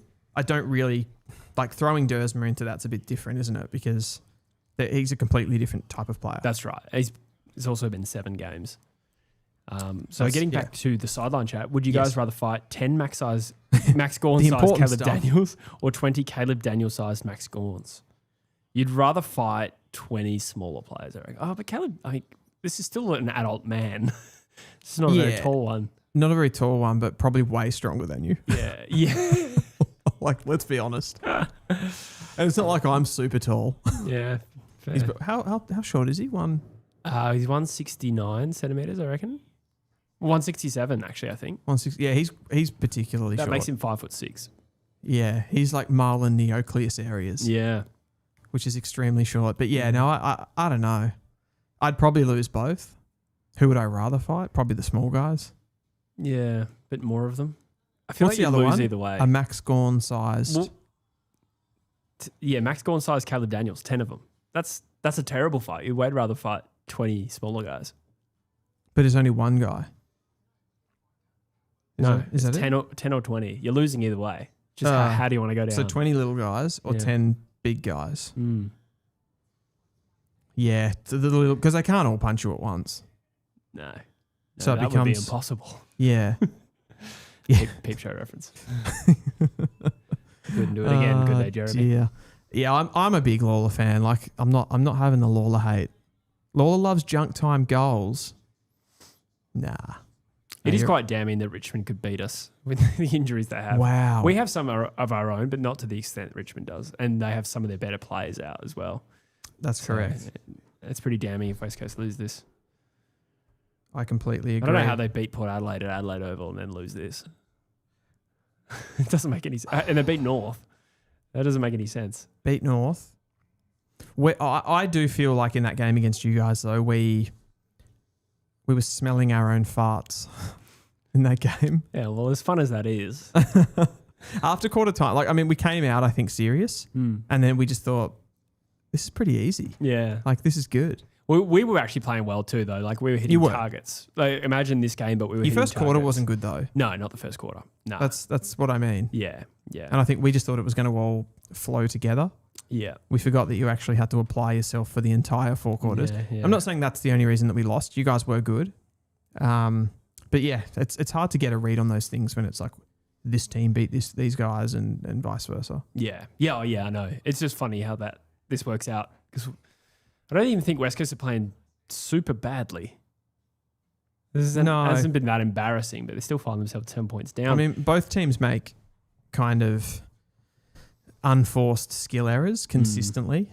It's probably our defense as well that's probably burned us in this game. We've had the supply, albeit not good supply, but each time Richmond go forward, they look like scoring. They do. It's because we're not able to shut them down on turnover. Your forward line looks always a bit more congested. Yeah. They're getting numbers back. looks a little bit more difficult to score, and then they transition the ball. Tom Lynch plays a big part in all of this. I think the way that he's marking the ball and presenting, it's better than someone like a Waterman right now. Yeah. And then you're seeing what Fall gets from that. And probably, like, you look at a Shanahan hasn't really been a major event today, has he? Not at all. No, I don't remember a disposal. There's certain players in this game, actually, that I can't. He's had one kick. One That's kick. it. And Presti is also injured. So they're a player down. They're a player by down the way. as well, plus all the injuries. Oh, dear. What a mess. What an absolute mess. I want to ask you a question, Jesse. Yeah. I've been sitting on this one. Oh, gross. Forget how you got here. Which rebuild would you rather? And I don't mean this from the point of view of a coach or anything like that. Just which one are you taking? And why, obviously. Richmond definitely feels a lot more controlled. Their I'd rebuild. say the only thing West Coast has over Richmond is, I think, more top-end talent. And I'm really talking about Reid and Dersma there. Richmond have told that we don't know how they're going to turn out yet still. Right? So, like, they invested heavily in Halls in the 2024 draft. Yep. Fall looks pretty damn good. I'd say, like, there's not too much doubt around him. But Armstrong and Sims, like, there's a lot more of a... Probably the late first round, early second round. Yeah. The Fall, Armstrong, Sims, and a trainer, I suppose, if you want to call him more of a hybrid tall, but Yeah. someone that certainly could be a key. You look at Richmond probably have, we did our young talent series and we sort of agreed Richmond have slightly more quality young talent than West Coast. Yeah. I do think having more top-end talent, and it might only be narrow, but having an extra top-end caliber player goes a long way. And I think if you look at teams that are successful in a period of time, not all of them, but a lot of them have a nucleus of their best players, and then a lot of role players coming in and are able to look good in a system that works around those best players. So to some extent, you weight heavily towards the very best players. But then you also factor in, if we're being real, West Coast best players are not from WA. And that's not something that Richmond really have to contend with Lawler, for instance, right? Leaving. Yeah. That's going to be a question mark every time Harley Reid's approaching out of contract. That's true. That's true. I don't know. I think we kind of have to park that, though. We have to assume... If you want me to ignore that? I want you to... Yeah, I think I do want you to ignore that. I just want to, like, who are you taking right now? You're looking at... Like you said, I think that's important. And I think if you are looking at the two rebuilds, Richmond's is certainly... It's a little bit more methodical. It's, okay, we went into this draft, we targeted these. It's almost like because they knew when their rebuild actually started, where yours has been a bit more disjointed. It was clear for them at 2024 when the players like Liam Baker left, this is time. This is what we're doing. So theirs is a straight, clear-cut build. Yours is a bit more, we're just kind of going through, right? It probably started in 22? Yeah. I'd say it started because we couldn't field any players. Right, so it's sort of we were pushed into it a little bit. I don't know, in an alternate universe, if we don't have 0 players to select and have to use waffle top-up players, do West Coast bite the bullet and rebuild in the same way they do? We know they probably wouldn't have one of Jinby or Hewitt. They probably wouldn't have Harley Reid if they didn't go through that injury crisis, so to some extent. But to answer the question, you'd probably say Richmond present with more confidence, or is it you feel more confident about Richmond? They're not as volatile in terms of the results like West Coast either. Yeah. What you mean by that is the swings? Yeah. As in you guys you've already lost twice by 100 points. I don't think Richmond have yet this season. No. They're a little bit more consistent. Yeah. They won more games last year. They're a little bit more experienced too. But they do have injuries. Well, that's the part. Like, how important is that in the rebuild? Because you mentioned the high-end talent of West Coast, and I actually do agree with you. I think the numbers would actually stack up there too, as far as you've got Harley Reid, you've got Willem Dersma, those 2 number 1 picks. Richmond only have 1 of those. And then their next top-end selections, albeit they finished second on the ladder, they didn't enter the draft until pick 7. So they got to pick 7 and 8, where you guys have got those really, really upper-end picks. You've got 2 1s and a 4. Yep. Where they've got a 1, a 6, a 7, and an 8, and their 6 hasn't played a game yet. Yeah, that's true. That's true. Yeah, it's a hard one.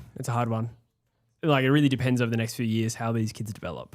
Well, that's what That's I ask about the experienced players. How important is it for them that they've got a Nick Vlosten, a Tim Taranto, a Prestia, for example, a Tom Lynch, compared to what you guys have got. I think it's very important. I'd say that's one of the biggest selling points for Richmond's rebuild right now is they have a better depth of that talent. And whatever experience West Coast has had, they've either fallen to shit or they've been injured. And a couple of years ago, we had 2 All-Australians, which is crazy. And then the following year, they barely played and we were overexposed. Wow. There's far too few of those types at West Coast. So we've had to transplant in a couple as well. You've transplanted. I mean, West Coast have been a successful club at bringing in the likes of Liam Baker. You brought in Young, whether that's going to go down well, but Starcevic as well. Yeah, someone that hasn't that's a big played. recruit who hasn't played yet. Yeah. That's true. I mean, right now, though, if you're looking at the Tigers, is their biggest issue, and just the one major thing they have to get on top of, it's just the high performance? Like, this injury crisis is fucking killing them at the moment. Yeah. They've got all this young talent and they can't play it. How many, over those, since 2024, let's actually count how many of those guys right now are playing in the team. And playing in, if you want to say playing in the team consistently, that's an even deeper question because Sam Lawler's played, 11 games last year? He just went over the Rising Star count. He's now out for 6 weeks again. Josh Smiley hasn't played a game. Jonty Fall's played most games. They've actually had a really good run with his body, but he's a key forward. Yep, Taj Houghton. So how many has he played? He was coming off the knee, played some in the back end last year. I think he also was he eligible for the Rising Star this year? Yeah, he was. Okay, so it must have been less than 10. Yeah. Or 10 or less. Yeah. They had high hopes that he was going to be in for that award. It looks unlikely now with the injury as well. I think it's a hip.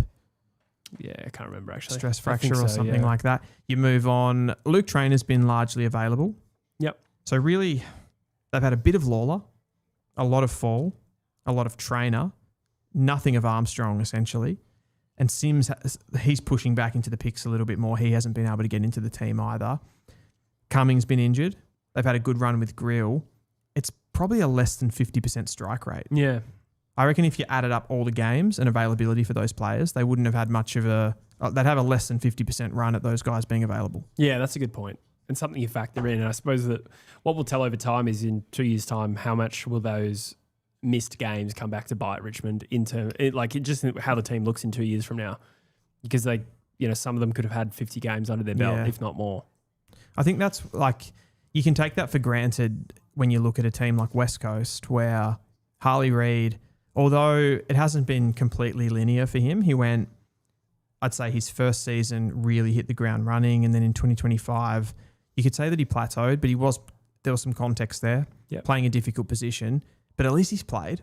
Yeah. So he's getting valuable experience from all of this. Experience getting tagged from about game 7 as well. Exactly. That goes a long way.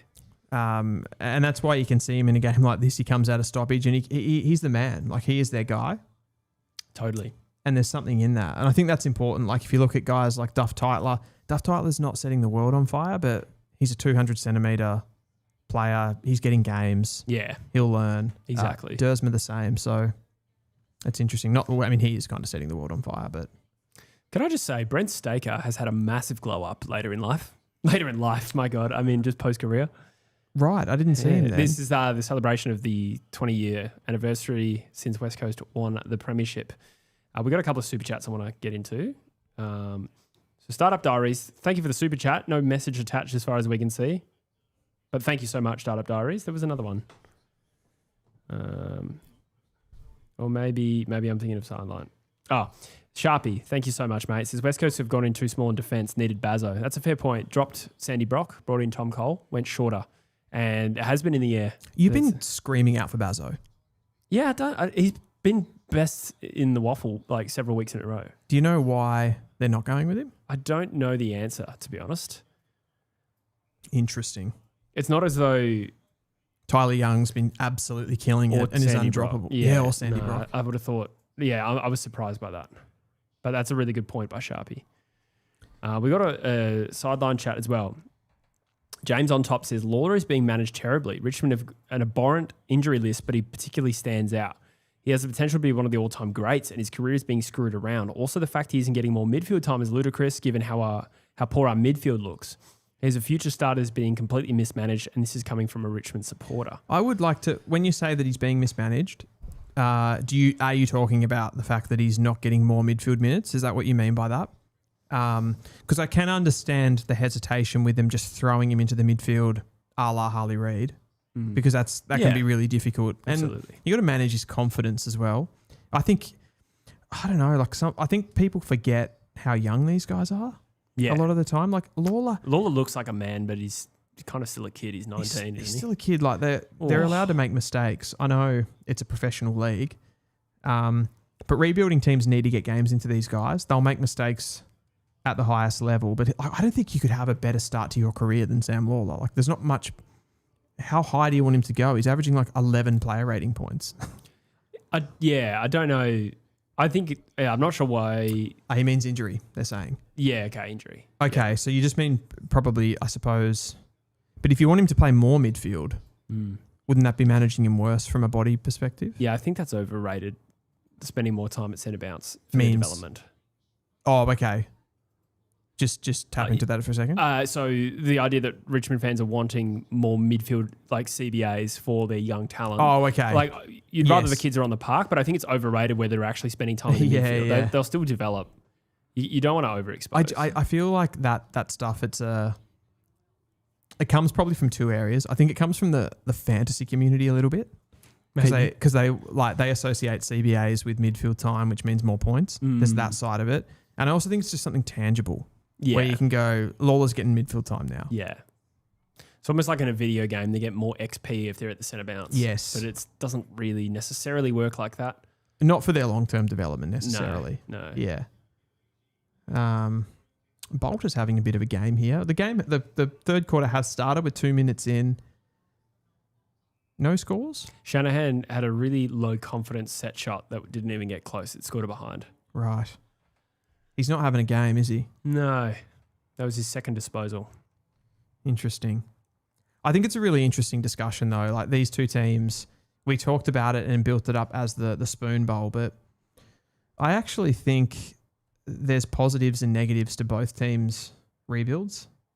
And there's a world where West Coast just, with their ability to be able to bring players in, it kind of just works out because of the talent that they have. Yeah. Whereas I also like how Richmond are doing it. They're gonna be competing harder for players in the free agency market for sure. Like I don't think they'll get a player like Zach Butters. No. So that has to be factored in for them. I think they have to build their list a little bit smarter. Oh, thank you, producer. Has just pointed out the missed super chat from Startup Diaries as Tom Lynch doesn't quite bring down a mark. What's happened here? Okay, behind. Sorry. Startup Diary says, I have word Vlostrins last year and Broad could leave. How do they manage senior players going when they are clearly so young and rely on senior players? Yeah, well, Broad probably will leave. The first time hearing on Vlostrin. But he is 33. Is he not? He's younger than me. So he is... Oh my God, Josh Lindsay, I reckon, thought that was an Eagles player. He's kicked it straight to maybe Tom Lynch. I'm not sure who it was exactly. Seth Campbell. Oh dear. They're lining up. That is an embarrassing. Speaking of players I haven't seen today, Steely Green. The local. Did he touch the ball? Maybe I'm wrong on that. Yeah, I hadn't really noticed. Continue with that. Sorry, I cut you off. I was just going to say that was just an embarrassing thing to happen. Like Josh Lindsay kicked it thinking, I can only assume he thought that was a West Coast player. Sure. Because there was no one else there and it wasn't a shank. It did look like he aimed it there too, didn't it did. And that's going to cost a goal. As Steely Green puts Richmond 16 points in front. This is looking worrying. Yep. I'd be worried. But I was talking about back to that Broad conversation with Vloston. I think he's born in 94, which makes him 32. Okay. Yeah, that's still pretty old. You'd hope he still play on. I do feel watching Vloston this season, he had an incredible year last year. A lot of Richmond fans thought that he should have been in the All-Australian team. Didn't make it in the end, but no doubt he's an incredible player. I feel like there's perhaps a hunger in him that's dissipated a little bit. I don't think he's playing this season with the same penchant. The exact word that I was thinking of. I don't want to repeat the word hunger, but yeah, it just doesn't feel like he's as engaged and as hungry as he's been in the past, I suppose. Toby Payne says Broad said he would retire at the end of this year. Interesting. There was a bit of a West Coast rumor. I wouldn't be surprised if he joins the development coaching ranks. True. With Minnie McQualter. Oh, Dersman leaves one behind. He should have picked up. Then the tackle doesn't stick. Is that Hewitt or Duggan? It's Lindsay, in fact. Sonsi again. He's getting a bit of it. West Coast need to respond here. You feel like one more goal makes it tough. I don't know if West Coast can hem in 4 goals. Showen. Was it a good thing or a bad thing? What did Bad thing.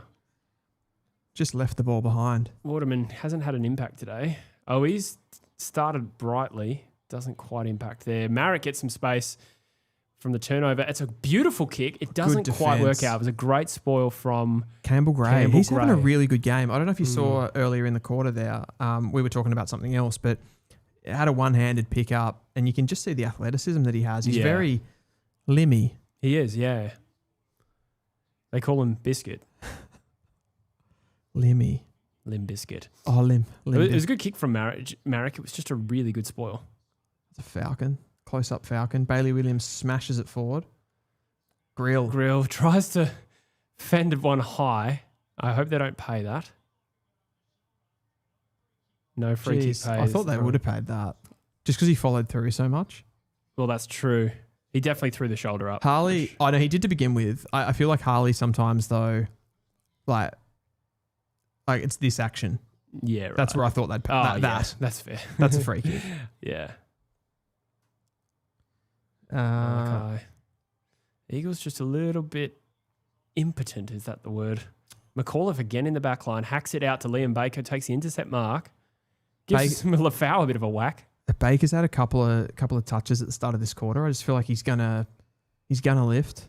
I hope so. Just back on that Vlosten and Broad conversation. I mean, a player that the Tigers have that's generally pretty solid is a Ben Miller.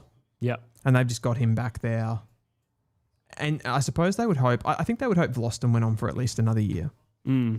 And then they just get to kind of like all of these younger players in the midfield and the recruits that they brought in just get an extra year. And then by the time those guys are out, you've got enough experience from the younger players as a base. That's right.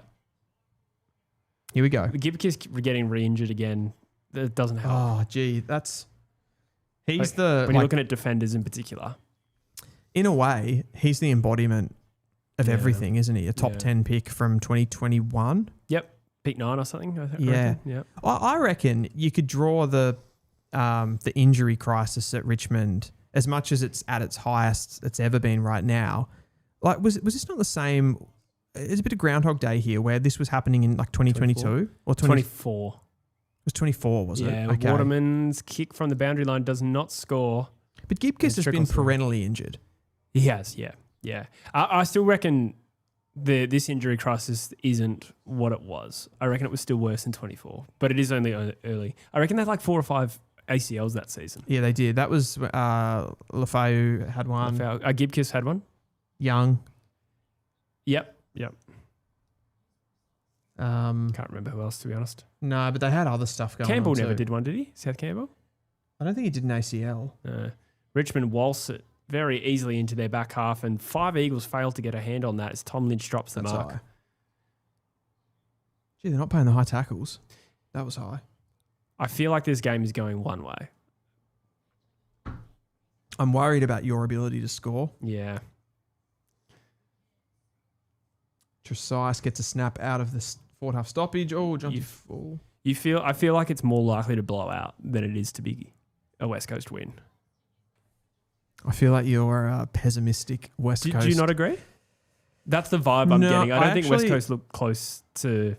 I don't think Richmond have it in them to toy with you guys. I think you'll be surprised what they're capable of allowing, Dylan. No, they're a different kettle of... Does that come off a boot? I don't think so. It doesn't matter. Ruben Jimby mops up and finds Schonberg, who hasn't really been a factor today. Oh, he's been poor, I reckon. Frustrated his teammates for not offering options as he finds Tom Cole. Richmond have 4 players available for this game. I think that he means in reserve. Right. That's absurd if they still win, which they probably will. Yeah. I love how just more and more pessimistic you're getting as the game goes on. I don't think Richmond, with where they're at, confidence-wise, I don't think that they've got the ammunition to hurt, like to really run away with this game. Okay. They're going to scrape it. Yeah, you might be right on that. I think There's you're underestimating how bad we are, though. perhaps, but you did beat Port Adelaide. You did beat North Melbourne. Yeah. And you're at home, and they haven't won a fucking game. Doesn't matter. We won one last year. I mean, it's just a nothing kick, isn't if it? they run away with this game, the review will be harsh. Well, they did last year. I suppose the injury crisis makes it this different. It does. I mean, they won 5 games last year. True. Major ball winners, it is... I've got to refresh that. My bad. Harley Reid with 16 and 2 goals. Clearly been the best player on the ground. I reckon Campbell Gray's been good. Birdman chimes in with, we don't have the legs. West Coast will bounce in the late 3rd and 4th. I suppose we'll see. That has been a bit of a tale. I did think Richmond have been playing decent footy, but haven't preserved it for long enough. They were pretty good against Melbourne. It's Campbell Gray again. Bit of dash, finds Lafau Go all by inside. himself. And the Eagles just running on quicksand, trying to keep up with this Richmond transition. And end to end, very Good from easy. Hoff. It is a good spoil. But again, Richmond have numbers. Tom Lynch finds McAuliffe from defence to the forward line. It's a subdued celebration, but it's a goal. And I reckon one more does it, Dylan. One more time. I reckon it does. We have a spoon bowl because everybody's coming in. Jesse's extremely down about this game right now. I'm fairly relaxed, to be honest. I think this is only going one way. You got people in the chat coming in from the Richmond side and saying, wait, but you haven't seen how bad we are. Yeah. This is a spoon bowl. Yeah. I'm far from convinced that West Coast can, even against a depleted Richmond, I don't think West Coast has this in them. I still would side with you guys right now. What's the margin? You think 21 points? 21 points. You think West Coast will win this game? I think so. That's absurd. I think they will win this game, but slightly more worried than I was before. 4 goals. 4 goals. I think there's a clear better team in this game. I don't think there's definitely a better team in this game right now, but there's still a quarter and a half of football to go. We're just over the halfway point. A lot of storyline to go. It's true. Tom Sardo says the Richmond team is awful and they are transitioning against this West Coast side with complete ease. McQualter isn't going to survive this rebuild. I mean, that's probably a fair comment to make at this current point in time. Kelly has kicked a goal. The Eagles get one against the flow. Wow. Much needed. No, I mean, I do think that if you guys were to lose this game, like, where do you go from here? The same place we've been for the last 5 years. Like, what actually changes? Where do you go? This is normal for us. What do you say though? You know what I mean? Like, I've been reviewing these motherfuckers. That's what I for mean. 5 years. You have a West Coast channel. Yeah. You sit down in front of a camera. Yeah. And you have to say something, and you obviously share your emotions and those sorts of things. But like, this would be really disappointing. Yeah. I'll have to review the last 2 losses against Richmond just for inspiration for this one. By the way, if anyone's watching from Chiregal, I'm actually going out tonight. So I'm not going to be able to review this game straight after. This stream will have to suffice until tomorrow and I will go home and watch it. Going out? Yeah. Big night out in the town? Potentially it's a birthday thing from work. Cooper Duff Tyler's in the Ruck, by the way. Just grabbed it out. I thought you were going to say Cooper Duff Tyler's going to be there. Yeah, he's a late in. Oh dear. Vlosten down the middle of the ground. Oh, big contest there. Jonty Fall is really getting involved. Dersma, good hands out. Duff Tytler involved. I think that is Schoenberg. With some poise. Yeah. Oh. I say poise, he just turns it over to Lostian. He did all right there, though. Yeah, he did. West Coast have just picked things up a little bit. Oh, gee, you were sluggish out of the half. Yeah. Wow. We're playing with a lethargy, particularly over the last month. We look like we're flagging quite badly. Sonsi gets a high up and under kick. What are Richmond fans? Let me know in the comments what Richmond fans think about Sonsi. Do you think he's going to make it? I'm not so sure. Touched off the boot. It did look touched, to be honest. Yeah. Elio has not been paid the mark. It'll be a ball up. There was a lack of penetration on the ball. Yeah, which is unusual for Liam Duggan. He's like, it wasn't touched. This was what I do. Yeah. Richmond free kick. Jinby. Oh, Jinby, yeah. Well done. Why do they call him the boy? That's a good question. I reckon that's a backchat thing. Okay. Yeah, I'm not sure exactly the genesis of that nickname, but I think it started. It works with really, really Schofield. well. Yeah. But I still don't get it. You know what I mean? Yeah. I don't know. There he is, Andrew McQualter. Will he survive the rebuild? CDT out of the ruck. I love this comment from Graz here. West Coast are a bit sloppy on offense and defense and are terrible with ball in hand. And the middle bit's not so good either. So you're fucking hopeless at everything. Yeah. Oh. 15 points. The margin. We have 8:53 remaining in the half. In the third term. Bit of a lull at the moment. I reckon Richmond kicked the first two and then West Coast responded. McPotter says Dylan could be more sympathetic as a Kangaroos fan. Am I not being sympathetic?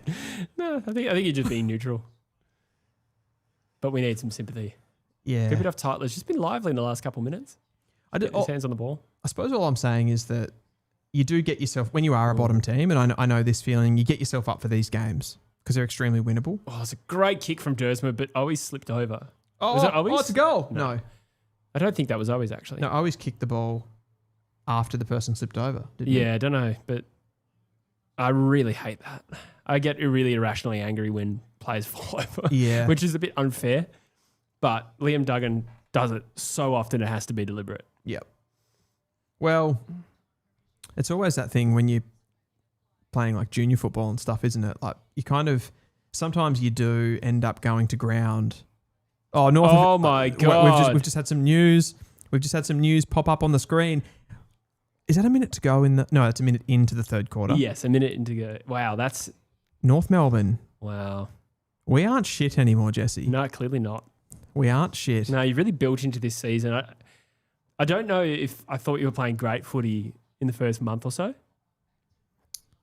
Yeah, But yeah. it is also possible that a team improves over the course of the season. And every game you've played against a good team, even the ones you've lost, I think you've taken a step each time.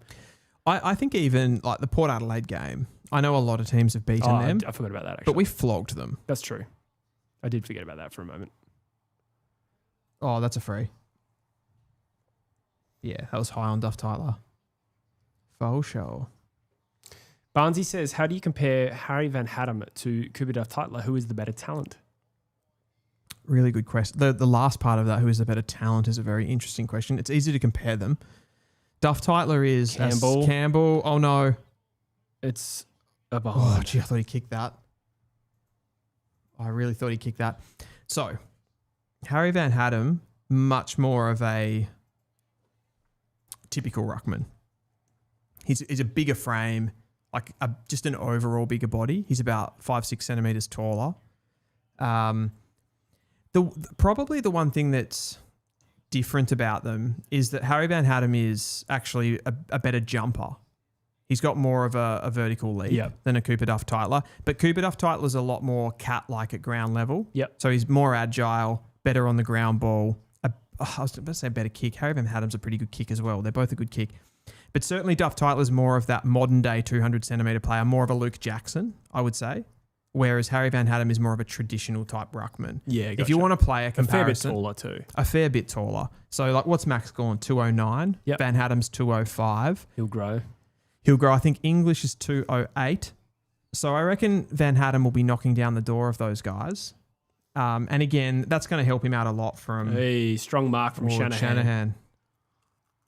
Eagles just controlled a little bit of the footy there and chipped it and then bombed it long to the contest. And for the first time, it worked. He is down on confidence at the moment, Shanahan. He is. Hasn't been a big day for him. And I'm not confident about this kick. He is normally a very good shot for goal. He does look nervous, doesn't he? He's got looks it. good. Needed it. Eagles closed back within 9. They did need that.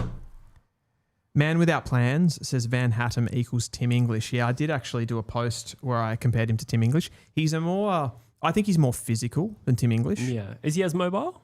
Yes. Yeah, that's Tim English. Wow. Yeah. Will he accumulate like Tim English? Well, he does. He Yeah, does right. now. Yeah. He's had 30 in the talent Yeah, league wow. a few times. All these ruckmen seem to do that now. There's another one, Ethan Herbert, in the SANFL. He's getting 25, 30 a game as well. Yeah, wow.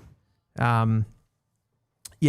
mean, he said that he models his game on Max Gawn from he's definitely a better tap ruckman than what Cooper Duff-Tytler was. Yeah. That's for sure. But Duff-Tytler, when he was like receiving the ball, kicking the ball and those sorts of things, he does really operate like a midfielder, where Van Hadem operates more like his agility and stuff like that is more like a ruckman. Yeah.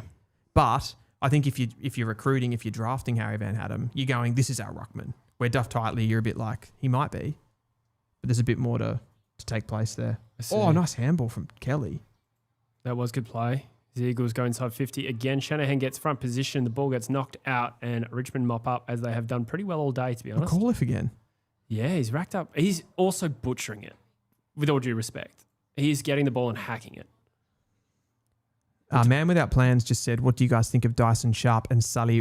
What did you think of Dyson Sharp and Sully Roby today? Is Roby a chance at the Rising Star? I saw I think it was a stoppage goal in the last quarter from Roby, and I saw a couple of nice things. I was setting up for today, so I didn't watch the entire game, but Roby certainly took my breath away a couple of times. I didn't see as much of Dyson Sharp.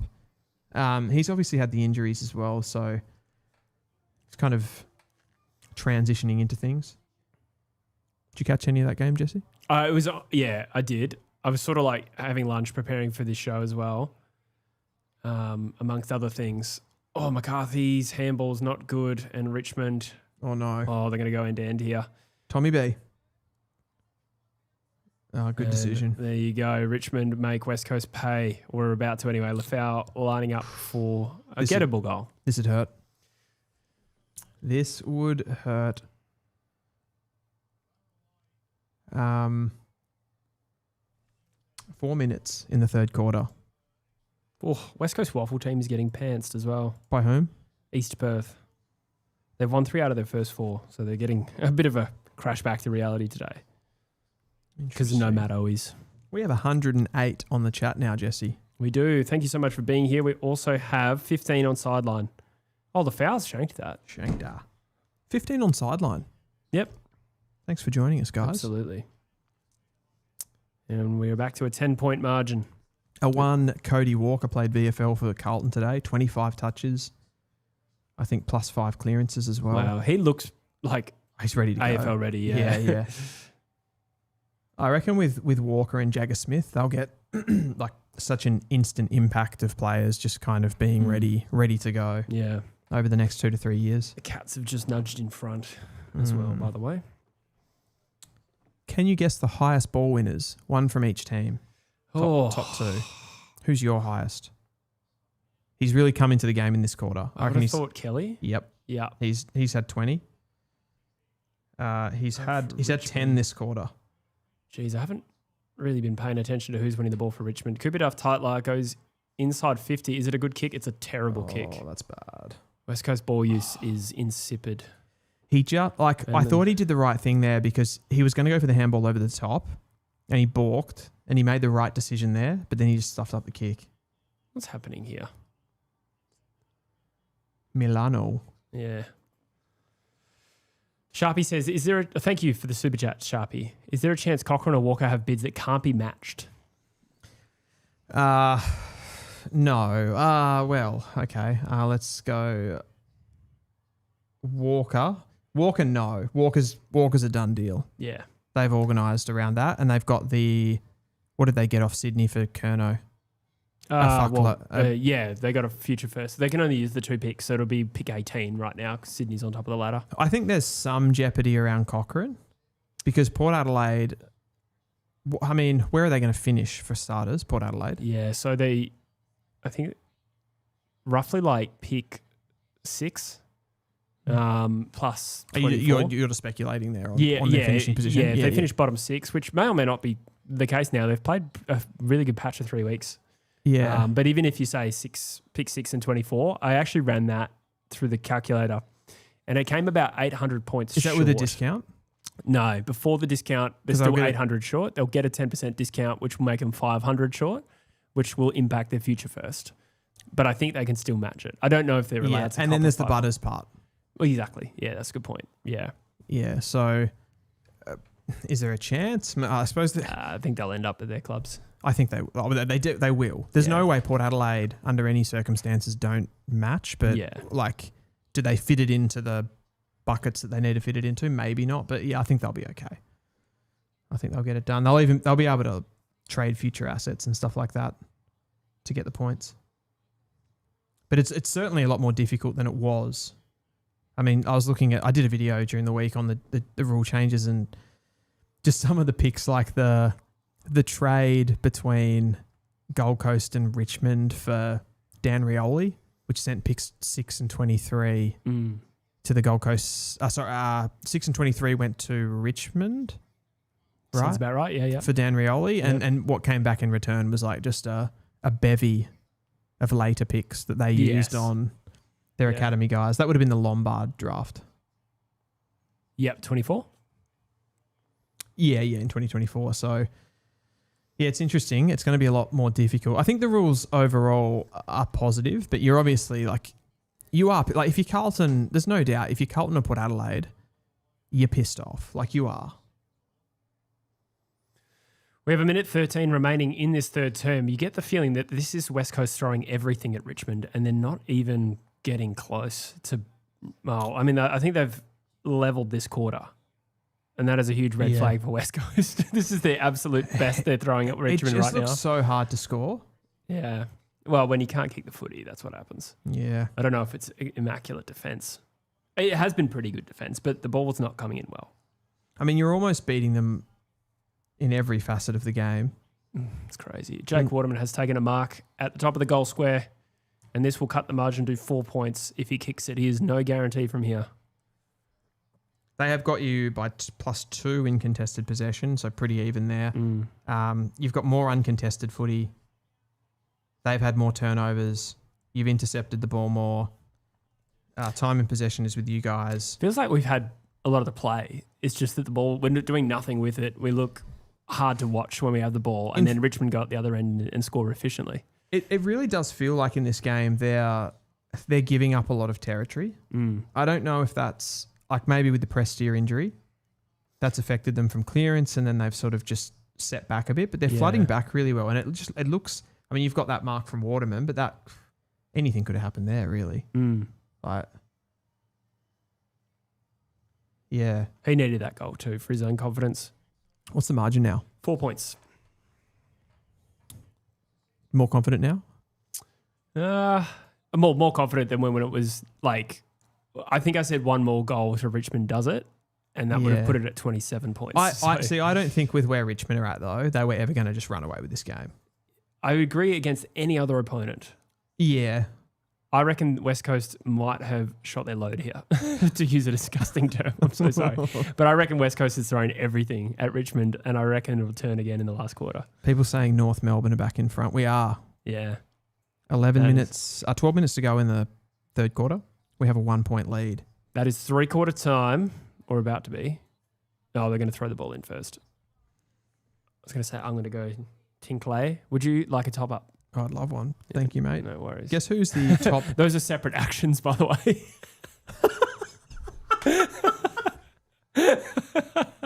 No way. While you're there. 2 birds, 1 stone. Well, that's another Peep Show reference coming there. Is it? Where? You know when Jez starts drinking his own piss? Oh, that's right. Yeah. Yeah. If anyone watches Peep Show. Oh, Richmond what's happened here? Bolter. He could kick this. There's been a free kick after the siren. What? What's happened? Did he trip Bolter or something? I didn't actually even see any contact there. What happened? That was right on the siren. He could make the distance from here at least. Where is he kicking from? That feels like a lot closer than where the ball actually was. Yeah, it does. When he made the distance. I feel like the umpire's given him 10 metres there. No score. It was a hold, says Taj Thorne. I didn't think that was really there, but doesn't matter now. No, it doesn't. Rogue Wright says, shot their load. Coming plays for Richmond, Jesse. Thomas Addo, I think West Coast have been the better side in a lot of ways, but they're so unbelievably bad at defending entries. and making use of their own inside 50s to equalise the game. I think that's fair. I think if you've got low talent in your key backs, like that's a big part of that, of just letting the other team be dangerous when they're inside 50. But it does feel like Richmond there's a tactic there from them to be able to let West Coast play a bit of a forward half game and just make it really difficult for them. And it's certainly tiring out West Coast a little bit. But they were able to, like, from where they were, they got to 21 points behind. To get back into the game, I think showed a little bit from them, given that it's a lot of their younger players, although Kelly was really good in that quarter. I think he was a big part of them getting back in it. Hamish Bareshaw says, can anyone explain why we moved the ball excruciatingly slow into the forward 50 in our 2 wins this season? We actually moved the ball fluidly. It's a tough one. I mean, I think with ball movement, like it's talent, right? Like if West Coast don't have the players on the park to be able to play that game style, I think that's first and foremost. So McQualter's built this game style mainly around contest. And in this game, against a team like Richmond where they can get on top, they are playing that forward half game, but it does hurt your ball use as well to play a more long direct side. Both of these teams aren't really running and handballing like the best teams in the competition because they just don't have the skill enough to do it. So they try to make it or bring the game into a war of attrition, and it makes the games pretty ugly at times. And then when they do have to play more attractive football and they're more dominant in the game like West Coast are here, they can't flip into that mode, I think, which is a major part. What do we have? We have a super chat from Ben Johnson 235. Thank you very much, mate. A potential of Levi and Will Ashcroft stat padders. It might be, okay, so this might be connected to something else. I mean, just on that, Will Ashcroft is clearly not, both of them are clearly not just stat padders. They are accumulating players, though. They both get big numbers in the midfield. They're still important to your team's success, though. It's hard to say this about Will, isn't it? But, I would look at that Brisbane side and I would say guys like McCluggage and Bailey and even Rayner are probably more damaging than Will Ashcroft. He's had some big games for sure, and he does seem to...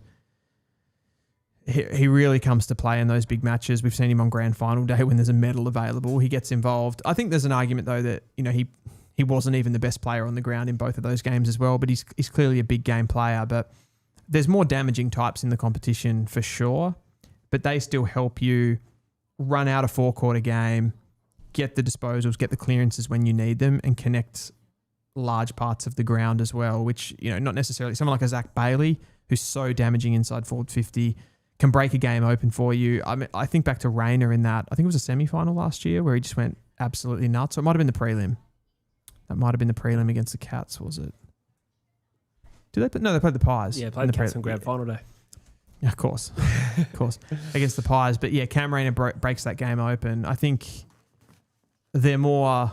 We're just talking about Levi Ashcroft and Will Ashcroft here being stat padders in inverted commas. I don't think they're stat padders, but they're accumulators. Yeah. Yeah, I agree. Vanilla is... the thing is, we've had this conversation, I reckon, many a time on this channel.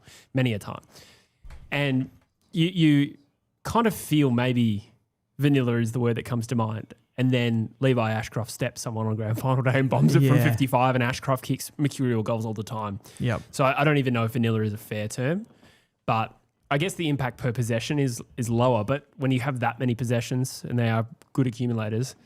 And you don't make mistakes that often, you are a very impactful player. 100%. Very high IQ as well. You could get... I think they would be easier to replace as far as finding guys that could do similar things to them, but they won't... you won't be able to find players that can do it as well. Yeah, that's a good point. Yeah, I agree with that. Articulation. What it means, though, the fact that they've been able to get those guys with top picks off winning, making prelims, winning grand finals, it means that when you do get a high pick, you can take...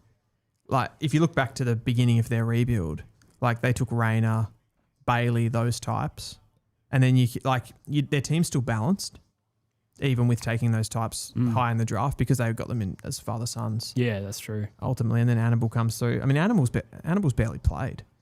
Yeah, he's got a bad shoulder injury at the moment. The Eagles really need to get Harley Reid into this game again. Yeah. When he has been visible on the screen, he's had an enormous impact. Sure. The third, he wasn't big in that quarter though, was he? I do wonder if he's on managed minutes. At the risk of making excuses that I don't know are there, we did hear that he was under an injury cloud coming into this game. He doesn't look hampered, but I just haven't seen him that much. It's not as though I'm seeing him not get the ball. I'm not even seeing him. I'll tell you if he's on managed minutes. Where is he's he played? playing right He's now? played 80% time. Okay. Time and ground. Is he playing forward?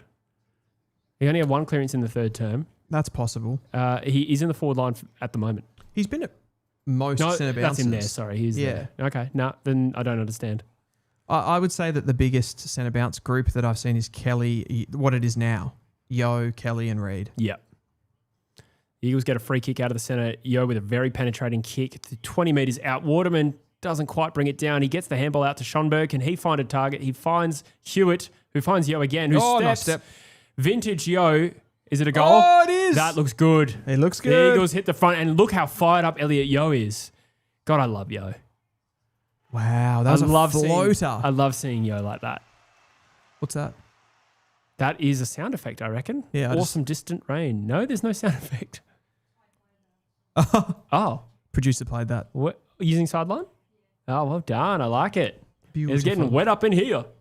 103 That on the was chat. so good. What a moment for Elliot Yo, or at least what a passage. Like, he won the ball out of the Yeah. centre, had 2 or 3 disposals in that chain, sidesteps, bangs it from 40 on his left, maybe even 45. Schoenberg was involved in that play too, and he's actually had a couple, since I paid him out earlier in the game, he's had a couple of nice moments. Birdman says RFC are just awful.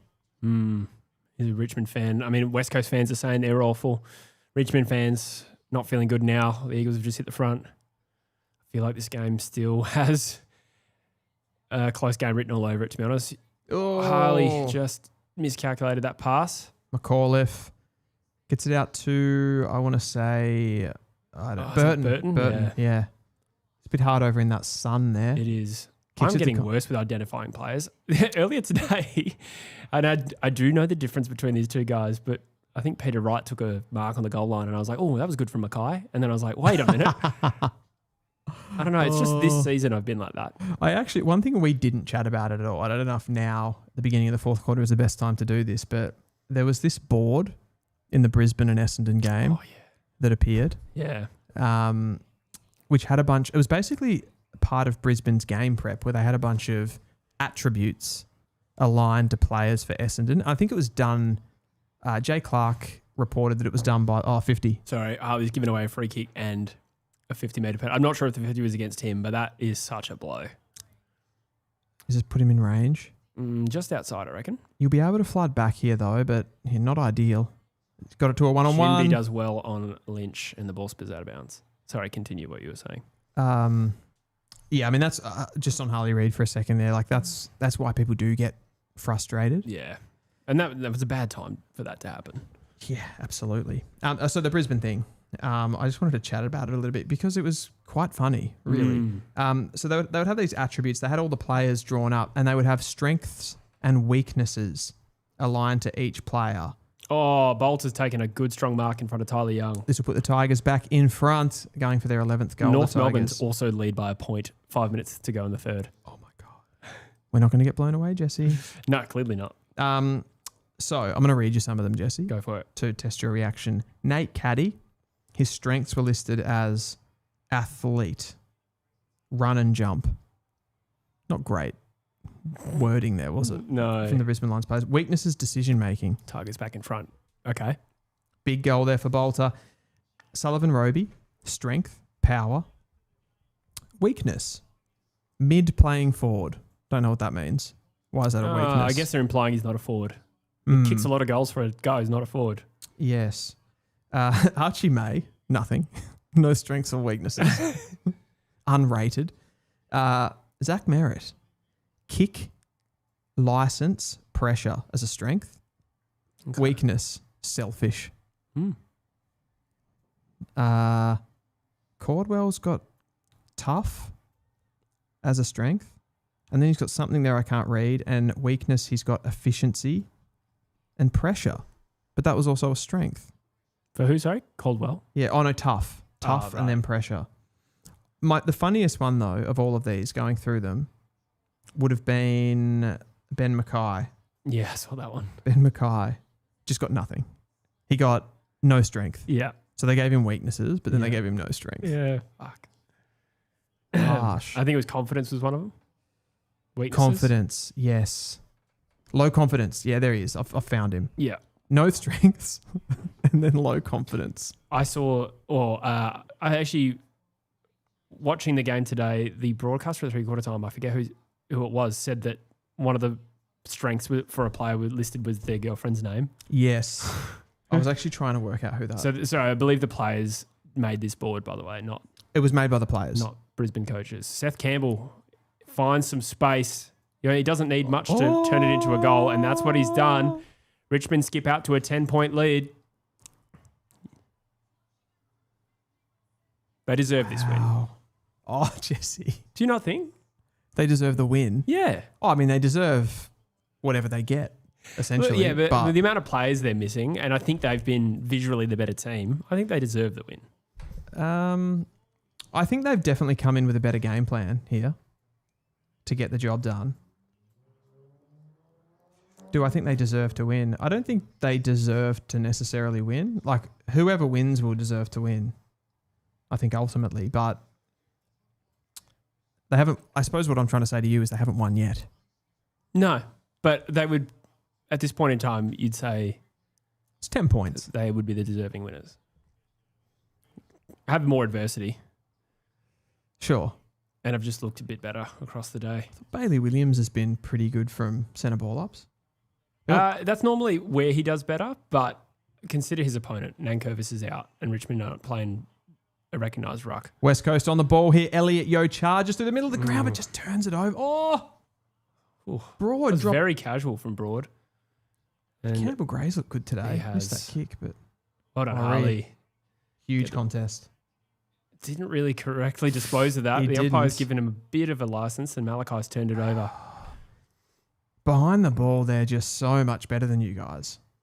Oh, definitely. Like the game's largely been played like this. It's a Oh, a no. West Coast front half game.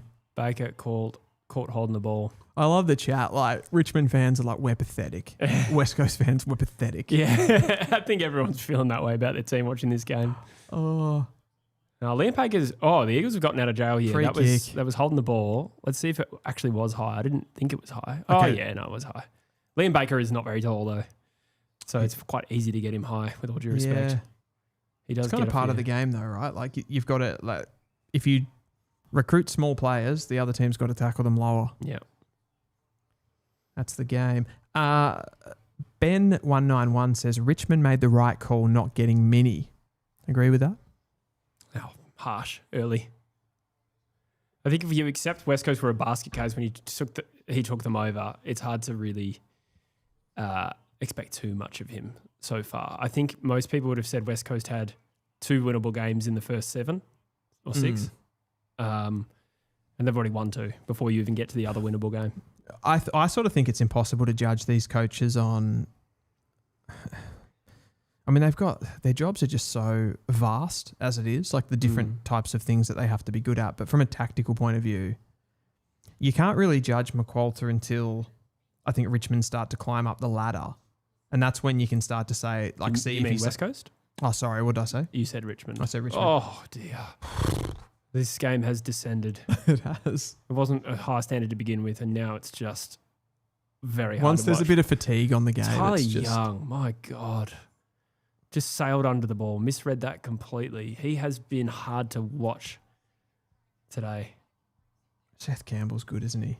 Oh, Steely Green copped one high, didn't get it paid. Played for it, I think. Possibly. It looked like it rattled him. Yeah.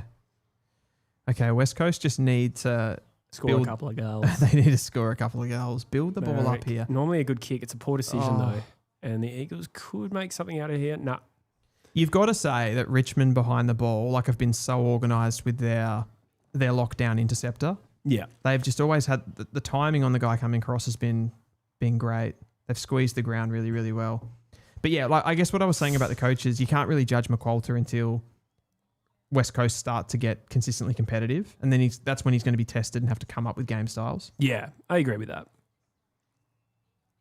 Oh, free kick paid. Waterman. Water, man. I'm going to go to the bathroom while this sails through.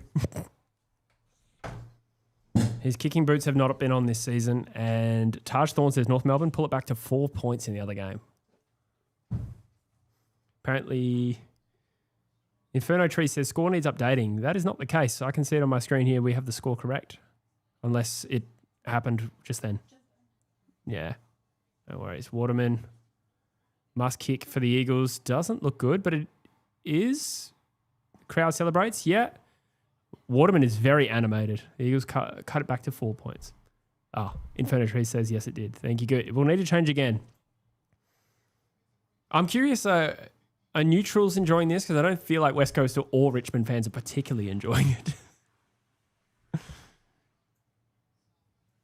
It must be enjoyable for the neutral. There's a bit of narrative in it.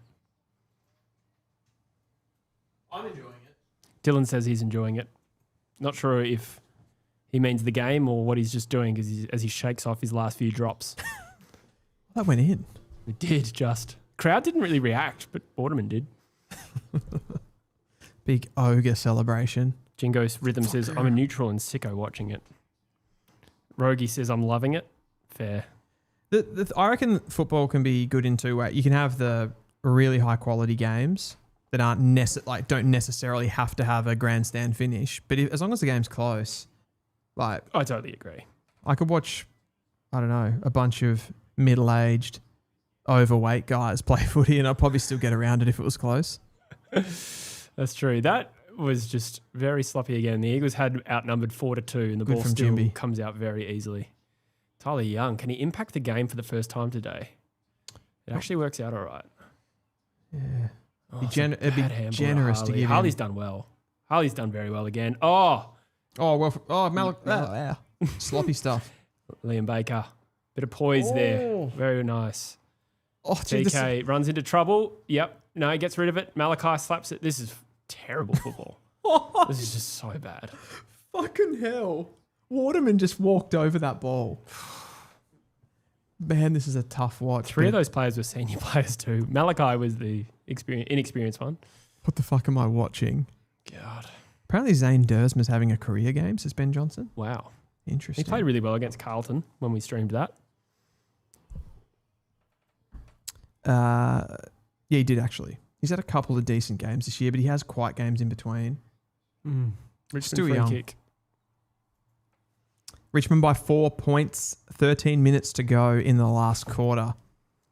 Interestingly, Richmond have had the rub of the green with the free kicks, 20-13.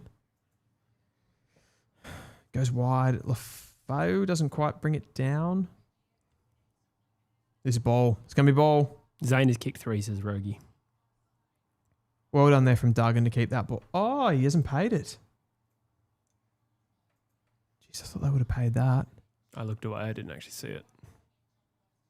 What's happened here? Another free kick. This time to West Coast. Bailey Williams out of the ruck for a block. And a 50. Oh. Wow. This would put you guys in front. Yeah.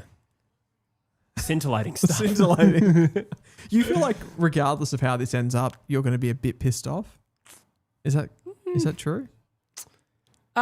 Is a win a win? I don't know if that's the emotion. There's a little bit of resignation, probably. Okay. Yeah. So I know you're not doing a review, but if let's just say West Coast win tomorrow. Okay. Yeah. West Coast win this game. You're still feeling a bit flat? Oh, ask me again if it happens.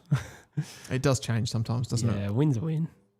Oh, that's a shank and a half, but it's gone through the middle. Wow. Maybe it just appeared on the broadcast to be a shank, but it may have just been straight the whole way through. It's just because of the angle. Bailey Williams. He kicked that. I thought he was inside 50, or at least the man on the mark was. The Eagles have hit the front. I felt like it sailed through. Sailed. We're both doing that, but that was a particularly funny one. That was good. I thought I actually got away with it. I didn't. Evidently. You didn't even get close. I thought I got away with that. Damn. Pat Cass says WA home umpiring. I'm pretty sure we're getting slaughtered in free kicks. Yeah, you are in free kicks. I mean, not that that's everything. No, it's not. But I don't feel like we've had the rub of the grade. What was the 50 for? It was a block. So I think he got under Bailey Williams as he leapt. Yep. and maybe just nudged him off his line, which could be considered a block, as Geelong are 17 points up now. Big centre clearance here. Tim Kelly looks to win it out. Is that Sam Cumming down there on the ground? Dersma's going to get it on the outside, though. Takes a bounce. The smoothness of the number one pick. Oh, there's no one there, though. Your inside 50s have been atrocious today. I have. I feel just like today. You're, yeah. Oh, I do feel like they've held up. So, like, as you said before, you've got to give Richmond quite a lot of credit in this game. I think they've been torched at times out of the midfield. Why have I just brought my emails up? What am I doing? Kane McAuliffe has the most disposal on the ground, 563 metres gained. I'm not going to lie. I've seen a lot of kick, snap 50 metres to a turnover or contest. For Campbell Gray? Yeah, no, Kane McAuliffe. Oh, McAuliffe. Yeah. I wouldn't have him in my best three. He's not a good user. But yeah, he's been in the game a lot, 100%. What's happening here? Okay, free kick to West Coast on the wing. Tim Kelly has the Free ball. kick 11 West minutes Coast. remaining. Birdman's getting pissed off. More umpiring for West Coast Eagles.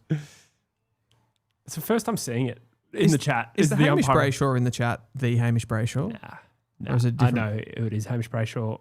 I assume it's the same one. It's just been in the chat for 6 years. Different. Okay. Definitely. And not his real name. Right. G'day, Hamish. Unfortunately, it seems Geelong have started a run on. Oh, that's good. Yeah, Lewis says Broad dominating in Tigers defence. He's been really good. Jack Ross has had 11 clearances too. Yeah, he's had a good game. Harley's had 8. Jinby, Oh, the wow. boy. See, right now, with 10 minutes to go, I can't see you guys losing this. Is that a wild thing to say? That is a wild thing to say. The I game's feel like being you're trying played. to jinx us still. I'm not trying to. I am not trying to jinx you. But like the game, I can't understand where that confidence comes from. But the game's being played completely in your front half. But Richmond have scored from their back half They very easily today. They have. But you should be able to stop that. Should. Jinby Maybe we'll start with 10 minutes to go. Jinby looks incredibly confident back there now. I Yeah, still worry he's awesome. about Young. Oh, yeah.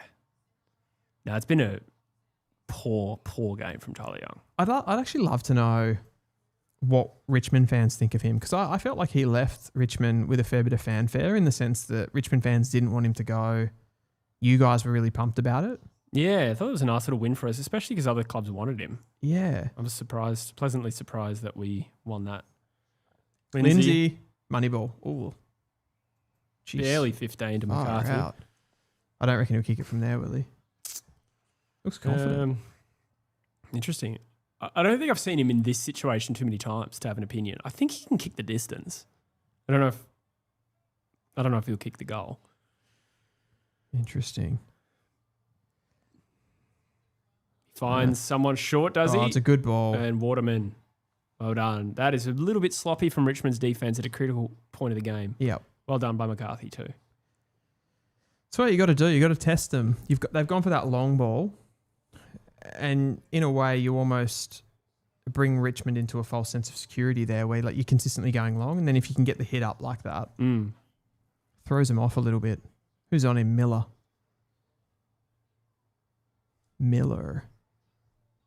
If he kicks this, it's over, isn't it? No.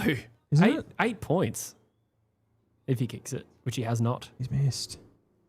Jeez, out of form. His goal kicking's been terrible. That was a big one. I swear I'm not trying to jinx you. I swear. Sam Krill has just had 8 touches, same as Elijah Hewitt. I thought I noticed Elijah Hewitt more than that, to be honest. Yeah. He's been on screen more. I think he had a purple patch where he had the ball like 5 times in 5 minutes. Right. He must have just gone quite around that. You guys are plus 18 inside 50s. Yeah, it's like 15-5 this quarter. It's crazy. You're leading the hit outs. You're plus 3 in clearances. Stoppage clearances are even. It's all from centre clearance. If Harley Reid locks in for this quarter, we'll win. Cooper Duff-Tytler in the ruck. Against Hayes Brown. McAuliffe again with a hat kick. This time it sails out of bounds. They cannot move the ball, Richmond, in this quarter. They cannot move it. contested mark in the crowd. It's not quite West Coast, North Melbourne and Bunbury, but it feels like it at times, this game. Do you feel like in those games you guys bring clubs down to your level? Or are we just all there? I think more so last year. Maybe against North we did, yeah. Yeah. Yeah, we were pretty good at doing that, actually. For a little patch in the middle of the year. We did it to some good teams too. And our team defense became really good for like the middle third of the year. Good mark. Which helped us just get territory for longer. How many minutes left? Ask Sid. And we have 7 minutes 45 remaining. As Tyler Young goes inside 50. Shanahan, he's had 4 touches today. Not a big impact. He did kick that goal. He did. I felt he looked so unconfident lining up for that goal. And then the fact that he was able to put it through was a big moment for him. But yeah, I think this is what, like, I think recruiters were talking about this with Shanahan. Like the knocks on him were around games like this. That when he's sort of not able to have that impact and get his confidence up, he can really go out of games.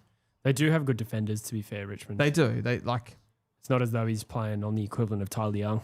I'd say it's a mid-table defense, right? When they're a bottom 4 team. Yeah. And you got some guys who are maybe not as tall as Shanahan, but capable of playing on those types. Totally. And he's probably our biggest forward threat. Well, no, Waterman in theory, but McCarthy with a long searching kick finds Waterman, who chips it over the head. No, Merlan has gathered it. He's found Owies, who had a big start to this game. He's played for the interfered free with? No. I don't think so, to be honest. And the Eagles fail to make anything of that again as Richmond bomb it to a 2-on-1. Hammer Davis got to be composed. He is. Baker is not. That is embarrassing from the captain. I don't know how you have no game awareness there from Liam Baker, but that could be a big moment. Crazy. Tommy Burton gets it up the line. Jonty Fall uses his body really, really well. He's going to go inside 50 and it's Lynch. He'll want to make up for that. That could be the moment that decides the game. Liam Baker, far too casually. I guess he thought no one was there. That was embarrassing. There's a lot of people saying that they are so done right now. In the comments, this is incredible stuff. I mean, great spoil by Campbell Gray. I don't think he laid anything on Matt Owies illegally. No. But then it was that Baker moment, wasn't it? He had to be better there. More composure. Yeah. Will Lynch kick this? He's missed. He's bloody missed. Liam Baker breathes a sigh of relief because you don't want to lose the game for your team as captain, which is probably a bit harsh. Good call from Rogie. Well-known, accurate Tom Lynch. What's that now for him this season? It's a bucket load of points, I reckon. He's kicked a couple today. I reckon he's like 5'10", maybe. He was 3'9" at one point today. Geelong are starting to put us to the sword in the other game. Great. Waterman's had 3 and had 19. I didn't know that. Does not feel like that. I did not know that. I said before, he's so out of form. Yeah. That was his only behind. It doesn't feel like he's had that much of an impact on this game. He's getting Brownlow votes. Where's Harley? Hasn't touched the ball this quarter, I don't reckon. I don't think he's had a stat this quarter. We have a chat from Gridio. Thank you, mate. Saints kicking themselves they didn't draft key forward Archie Littlewick now that Max King is injured again. It's an interesting shout. Free kick to Steely Green. High contact from Harley. I think he's got him in the eye because he's struggling. Yeah. What's the 50 for? Oh, it's a 50. Another Harley Reid 50-metre penalty. This is tanking. Liam Baker, Harley Reid. You're tanking. This is going to be absolute catnip for the likes of Matthew Lloyd on the Sunday footy show. Like, they are going to go to town on Harley for this. What's the 50 for? Was it descent? Did him in the eye and then swear? Or was the eye thing late? I don't know. Oh, maybe. I don't know. Green's kicked it. Richmond are back in front by 4 points. He's a good little player, Steely Green. He's a good little player. 4.5 minutes to go. Shit. Are you starting to think West Coast might not win now? I am now. You guys are just find a way. No, so that's the free kick. It wasn't late. No, that because that is the free kick. So what what's happens happened here? here? Has he sworn? I can only think he's sworn. Elliot Yeo. Well, he didn't stand on the mark, so Yep. it's 50? Yeah, it's a stand one. Jeez. They all just ran off. Such a stupid rule. I'm a bit done with the stand rule. Imagine showing that to someone from the 90s and being like, that's a 50-metre penalty now. Yeah. They'd be like, what the fuck? Richmond hit the front. This is mirroring the game of here goes Harley. 2025 at the MCG. So many lead changes. Oh, good mark. Tom In Brown. both games, I've always felt like Richmond were going to win. They just look a little bit better and just respond quickly every time. I don't think they look better. You don't? They definitely don't look better. They look better behind the ball. But you guys are like when a team needs to win the ball, win a clearance, get it inside 50, it's you guys. Oh dear. Panic there from Ryan Marrick. Gives the ball back to Steely Green. Oh, that's a brilliant kick. Didn't quite make the distance. The accuracy was great. I mean, I think this would be if Richmond get away with this, it's a smash and grab. No. Nah, better team over 4 quarters so far. I would say the Eagles would get away with it if they won. Really? Yeah. Oh, gee, that was a dangerous tackle. This will be the sealer if he kicks it.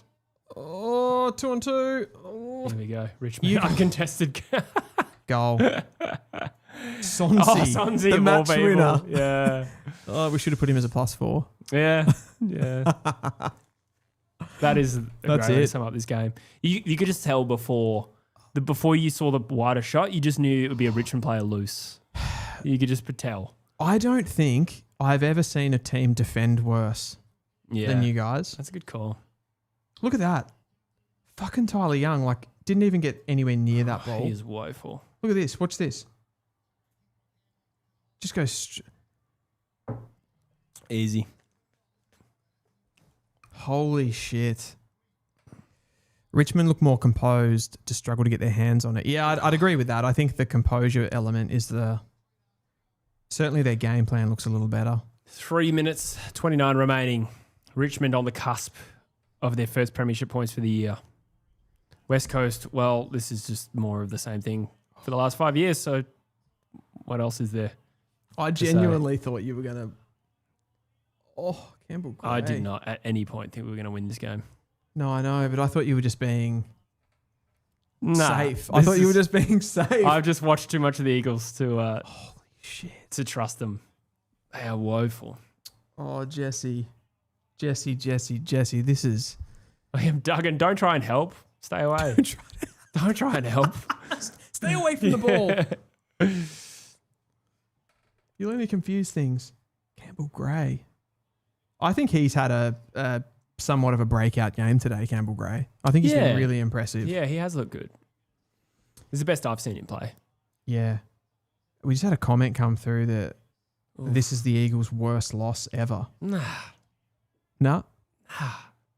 People have short memories. You remember last week? Yeah, he lost to the, Do you remember the 4 weeks by before? 100 points. Do you remember losing to Sydney by 130? All that time by 171? Boy, oh boy. Oh, dear. 2 minutes and 30 seconds Richmond to go. last win, West Coast, Optus Stadium. Oh, Tyler Young, man. What did everybody see in this guy? He was actually good at Richmond. He just comes to West Coast and forgets how to play football. That's usually the effect this club has on people. I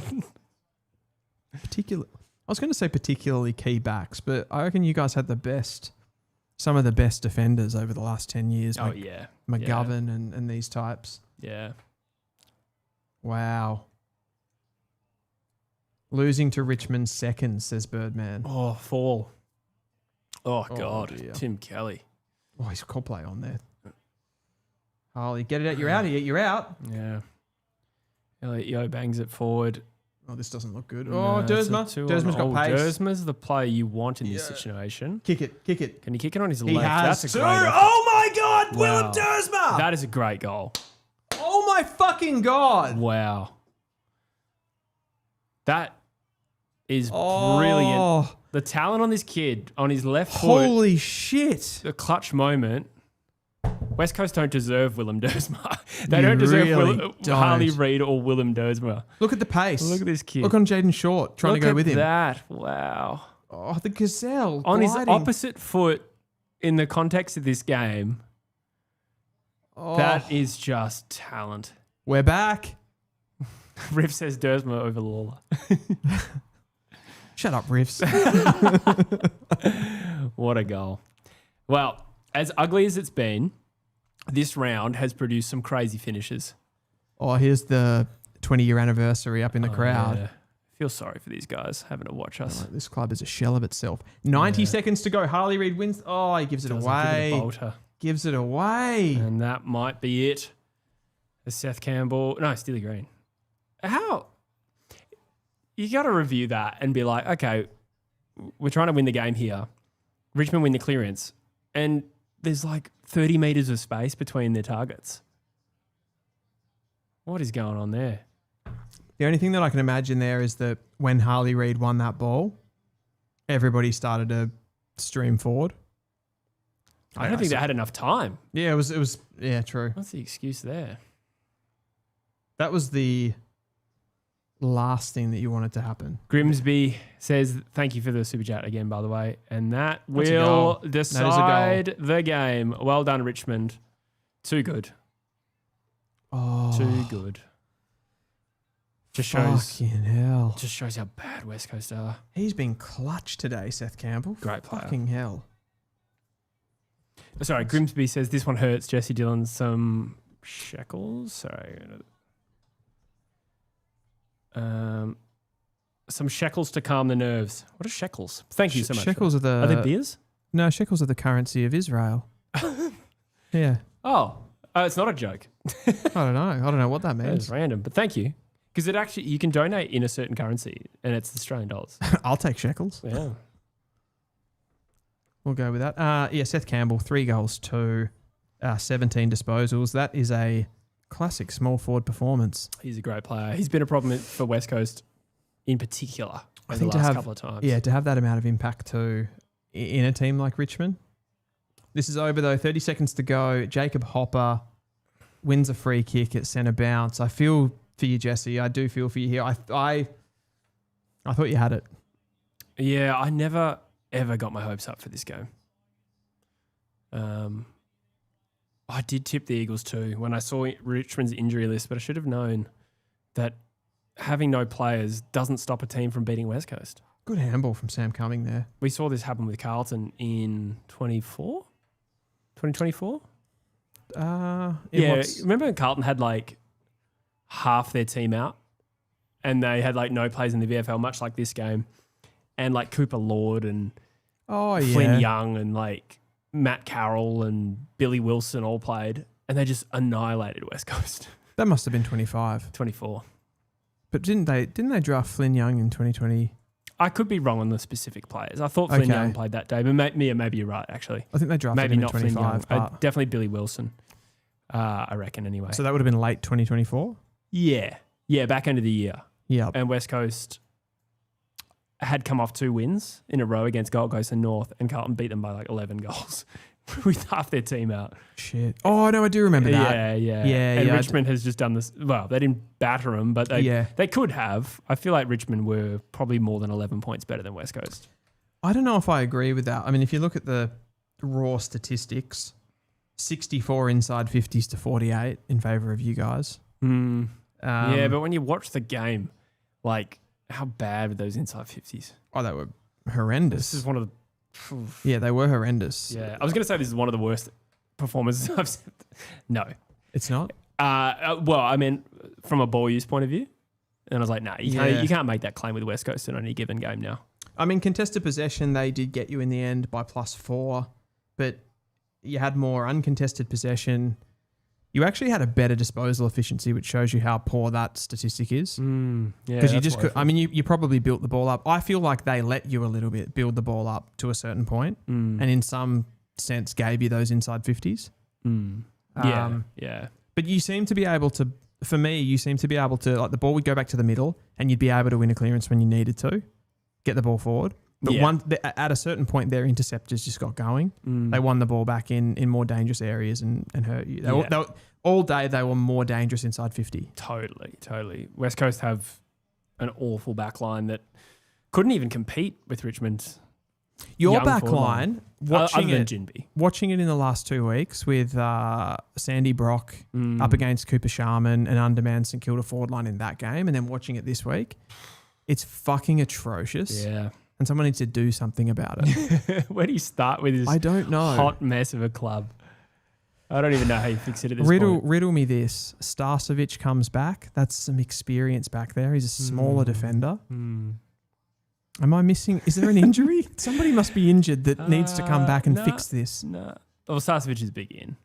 Key. Yeah, it needs to be a key position player. Yeah. There aren't any other. Yeah. Is there an argument if you drafted, other than Jinby, if you drafted Jacob Blight in the mid-season draft, would he be your best key defender apart from Ruben Jinby? Oh, I don't know. Was he better than Tyler Young at Richmond? I don't know if he was. Well, they obviously rated Young. Most of the and time Young was a better player at Richmond. He wasn't this bad. Do you think these have been like the 7 worst games of Tyler Young's career? I'd be willing to bet. I suppose the question is with him at Richmond, he was better before his injury. Was he ever good when he came back from his injury? I couldn't tell you that. Couldn't tell you with confidence. I couldn't either. Yeah. It's an interesting question. Hamish Brayshaw says, imagine if Ruben wasn't back there. You'd be given priority picks left, right and centre. You'd be sending Paul Roos to coach this club. You'd be doing everything you could. I get why West Coast fans think Ruben Jinby is so amazing now. Yeah. Because he's the only positive. Yeah. In just, it's just bad. Oof. Oh my God. Yeah. I don't know what else to say. It's 5 years of the same thing. West Coast just continually find new lows.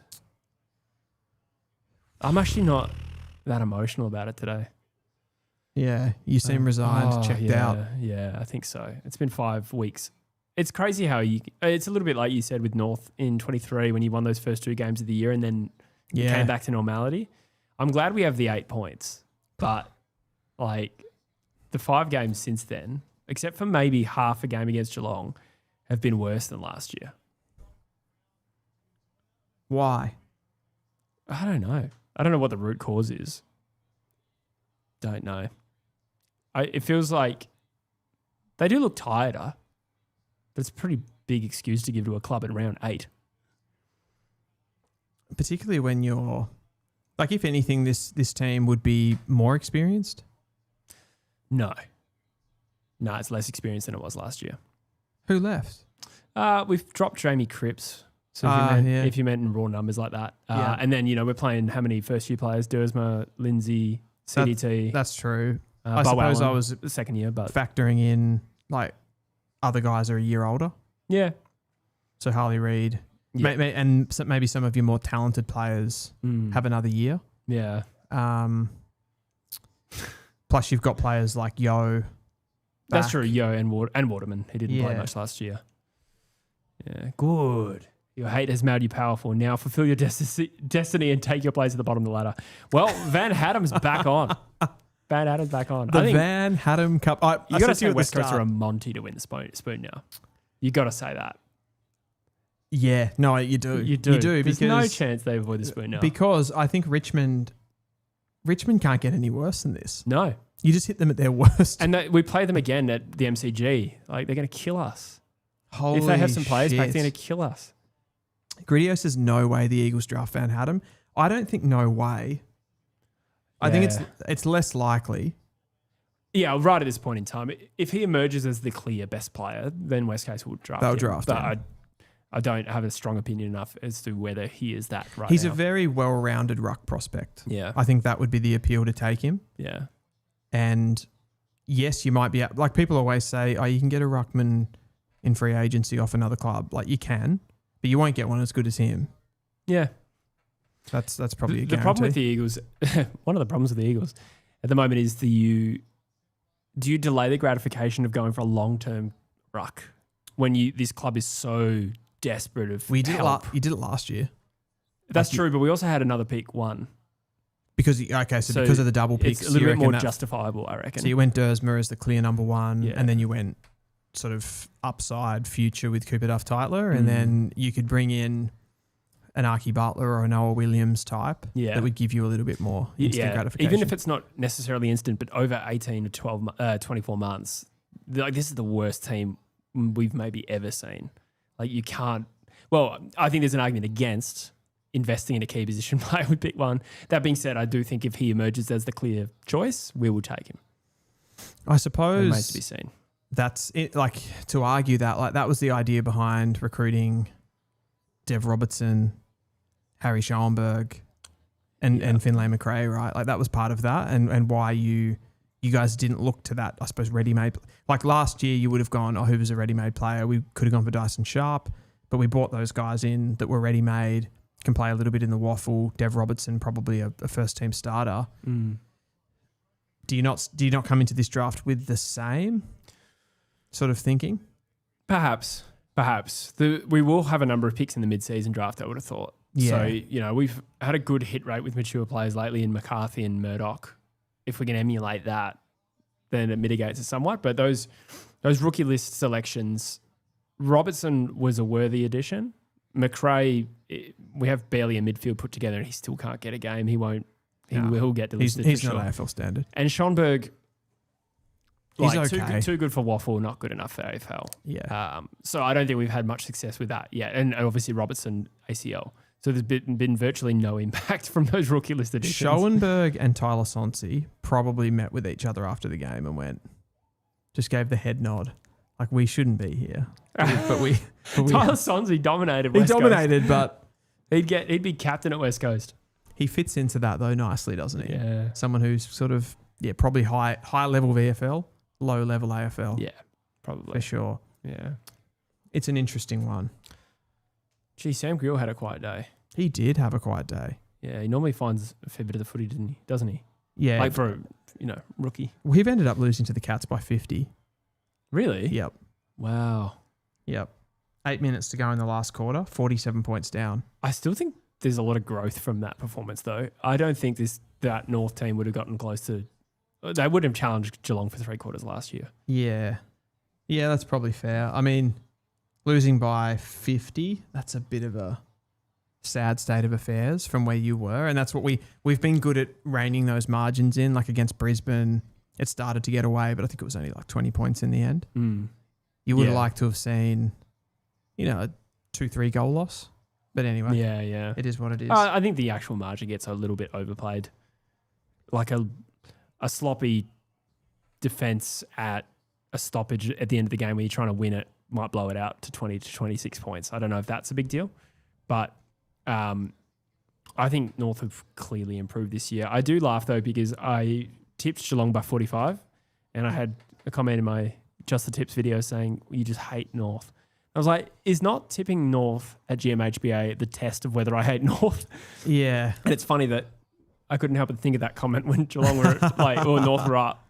And then it's going to be, at this moment, the margin is bigger than what it was when I tipped. So Yeah. That's funny. I do think that we were, I suppose like contextually with the game where we were in the third quarter, but ultimately we end up letting it get out to that much anyway. I just want to circle back a little bit to your defense. I was sorry. I was just thinking about. I thought we were rid of it. I was just thinking about the bid that you placed last year in the draft. Now, Harry Dean. Starting to make more sense. It is making more sense. I mean, it's not making sense in the sense that you weren't going to get him anyway, so you didn't really have to bid on him. Like they were always going to match. So, well, there was a rumor that was a bit of Chesser revenge. I don't know what the hell that was about. Chesser revenge. I think they didn't like the specific way they tapped up Chesser was the rumor. Don't know if that's true. It was a weird thing to do. Look at this goal here from Willem Dersmer. What a moment. That is the best moment of his career so far. It feels like right at this moment, if you're a West Coast fan, you're going big tick Harley Reid, big tick Willem Dersma. Josh Lindsay's been pretty good. Yeah. Apart from that, just rip the whole Talk thing about up. youth or just in general? Yeah, I could be off Tytler as well. Yeah, Job Shanahan. Oh, Job, yeah. Yeah, no, there's a bit to be going with. Jinby. To be honest. Yeah, Jinby. Birdman says, Tigers need another number 1 pick. Let the tank begin. Louis just became a member as well. Thank you so much. Member for 2 months. Need Lockie Neal, Alex Davies, and Ollie Wines. Need Lockie Neal, Alex Davies, and Ollie Wines to West Coast. All 3 of them would be overkill. Yeah, You'd be happy with one of them. And not Ollie Wines. I'd just take Lockie Neal. Yeah, I would take Alex Davies if I couldn't get Lockie Neal, though. Yeah. How much better is, I suppose the question, how much better is Alex Davies than Dev Robertson? A bit. A bit better. I do agree. Yeah. So you bring those guys in, you take them for sure. Yeah. I had a question for you. And it's escaped my mind. It did come up before. Somebody mentioned that Max King did a hammy today in the VFL. Where's that going? Doesn't feel like a good place No. at the moment. Yeah, that's really unfortunate. The guy just cannot stay together. And he's one of the highest paid players at the club. Yeah. You just wonder, they've planned so much of their development around him being the key position forward, and it's throwing everything into disarray. Well, they just need to recruit one now. Yeah, where though? You can't plan for Max King anymore. Where they're going to... Well, there's Jed Walter, Mitch Lewis. Yeah. There's a few on the market. Jed Walter would be nice, wouldn't he? It would be nice. They do obviously struggle to recruit players, Well, but they didn't last year, so... They didn't, but they paid a lot for them. They did, and maybe other players will look at that and say, well, they didn't improve much. We'll see. It's a long season. It's a long season. They look like they've... Although, I say they look like they've turned the corner. Have they just beaten you? Yeah. Well, they play Maybe. Carlton tonight. That'd be fascinating. Yes. Yeah. Smashes by 100 points. God, what a season. Oh, we missed a super chat from JD Eagles. Hey, thank you, mate. Says Tigers were always going to win that game. We are arse. I agree.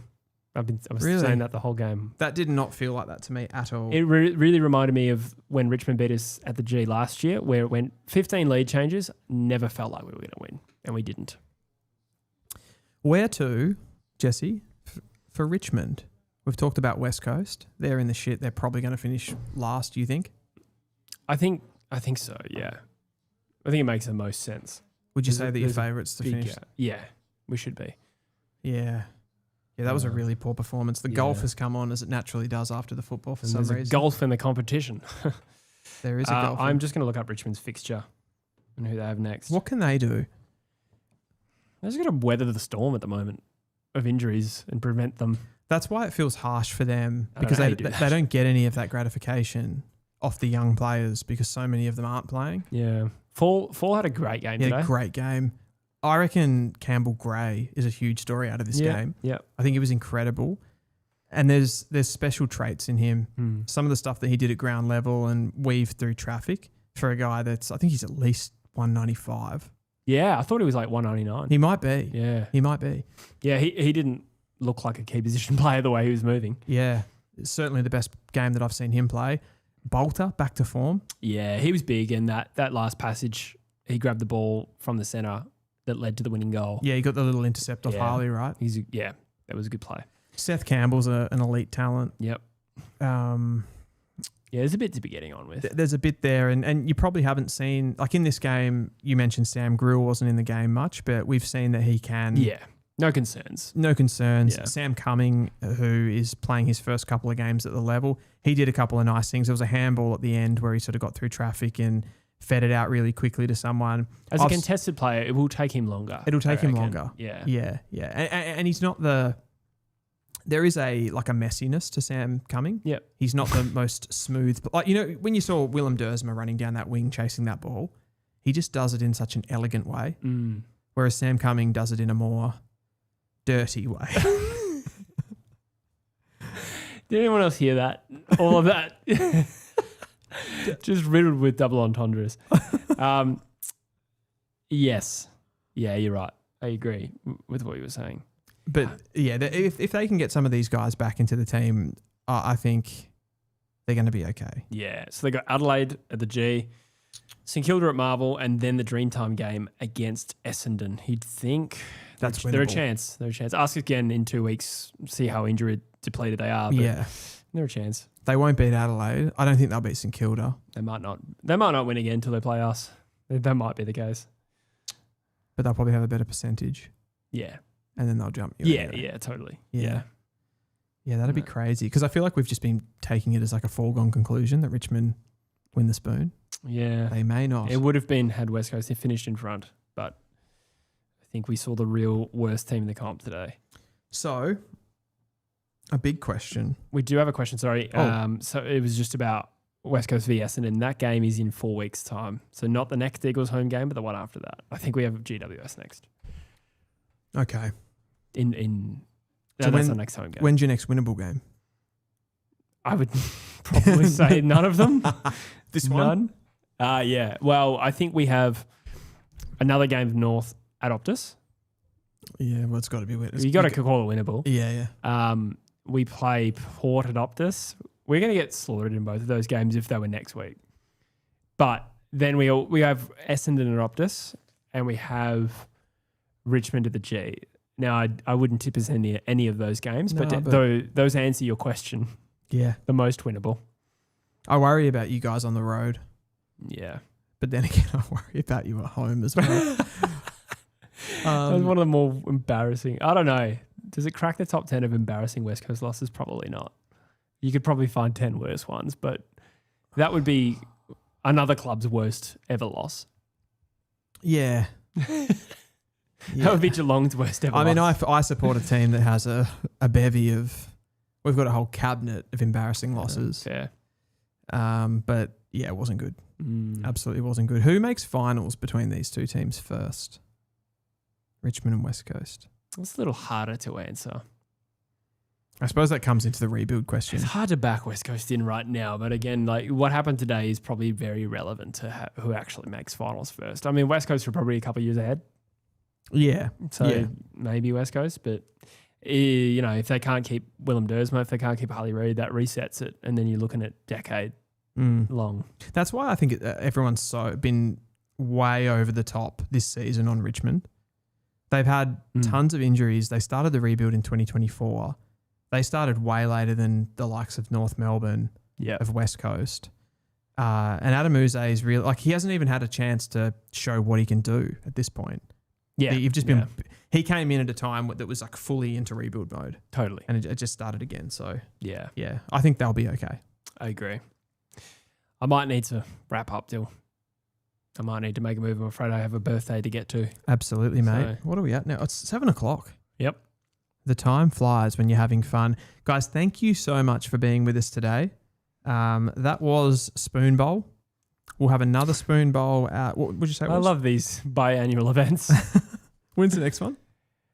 Next Richmond West Coast? Yeah. I'm not sure, but later in the year it'll be at the MCG. We will be back for that. Thank you for being with us today. We will actually be back we'll be back for Monday for our normal live stream. And we'll actually be running in and streaming the Carlton draft on Thursday evening. Jesse and I will be leading that show kind of introducing the show and then handing over to a panel of people. Gary Ablett Jr. is going to be involved in that. Kennedy, your man, Josh Kennedy. Eagles, Lewis Jetta as well. Yes, Lewis Nice to Jetta. be in the same room as them. And who else is there? I can't remember. Gary Rowan was the other one. The big name.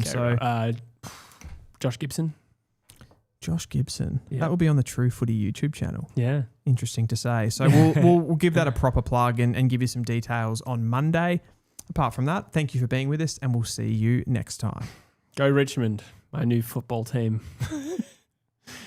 No. Did I just do that? I hope the stream's finished. I hope it's still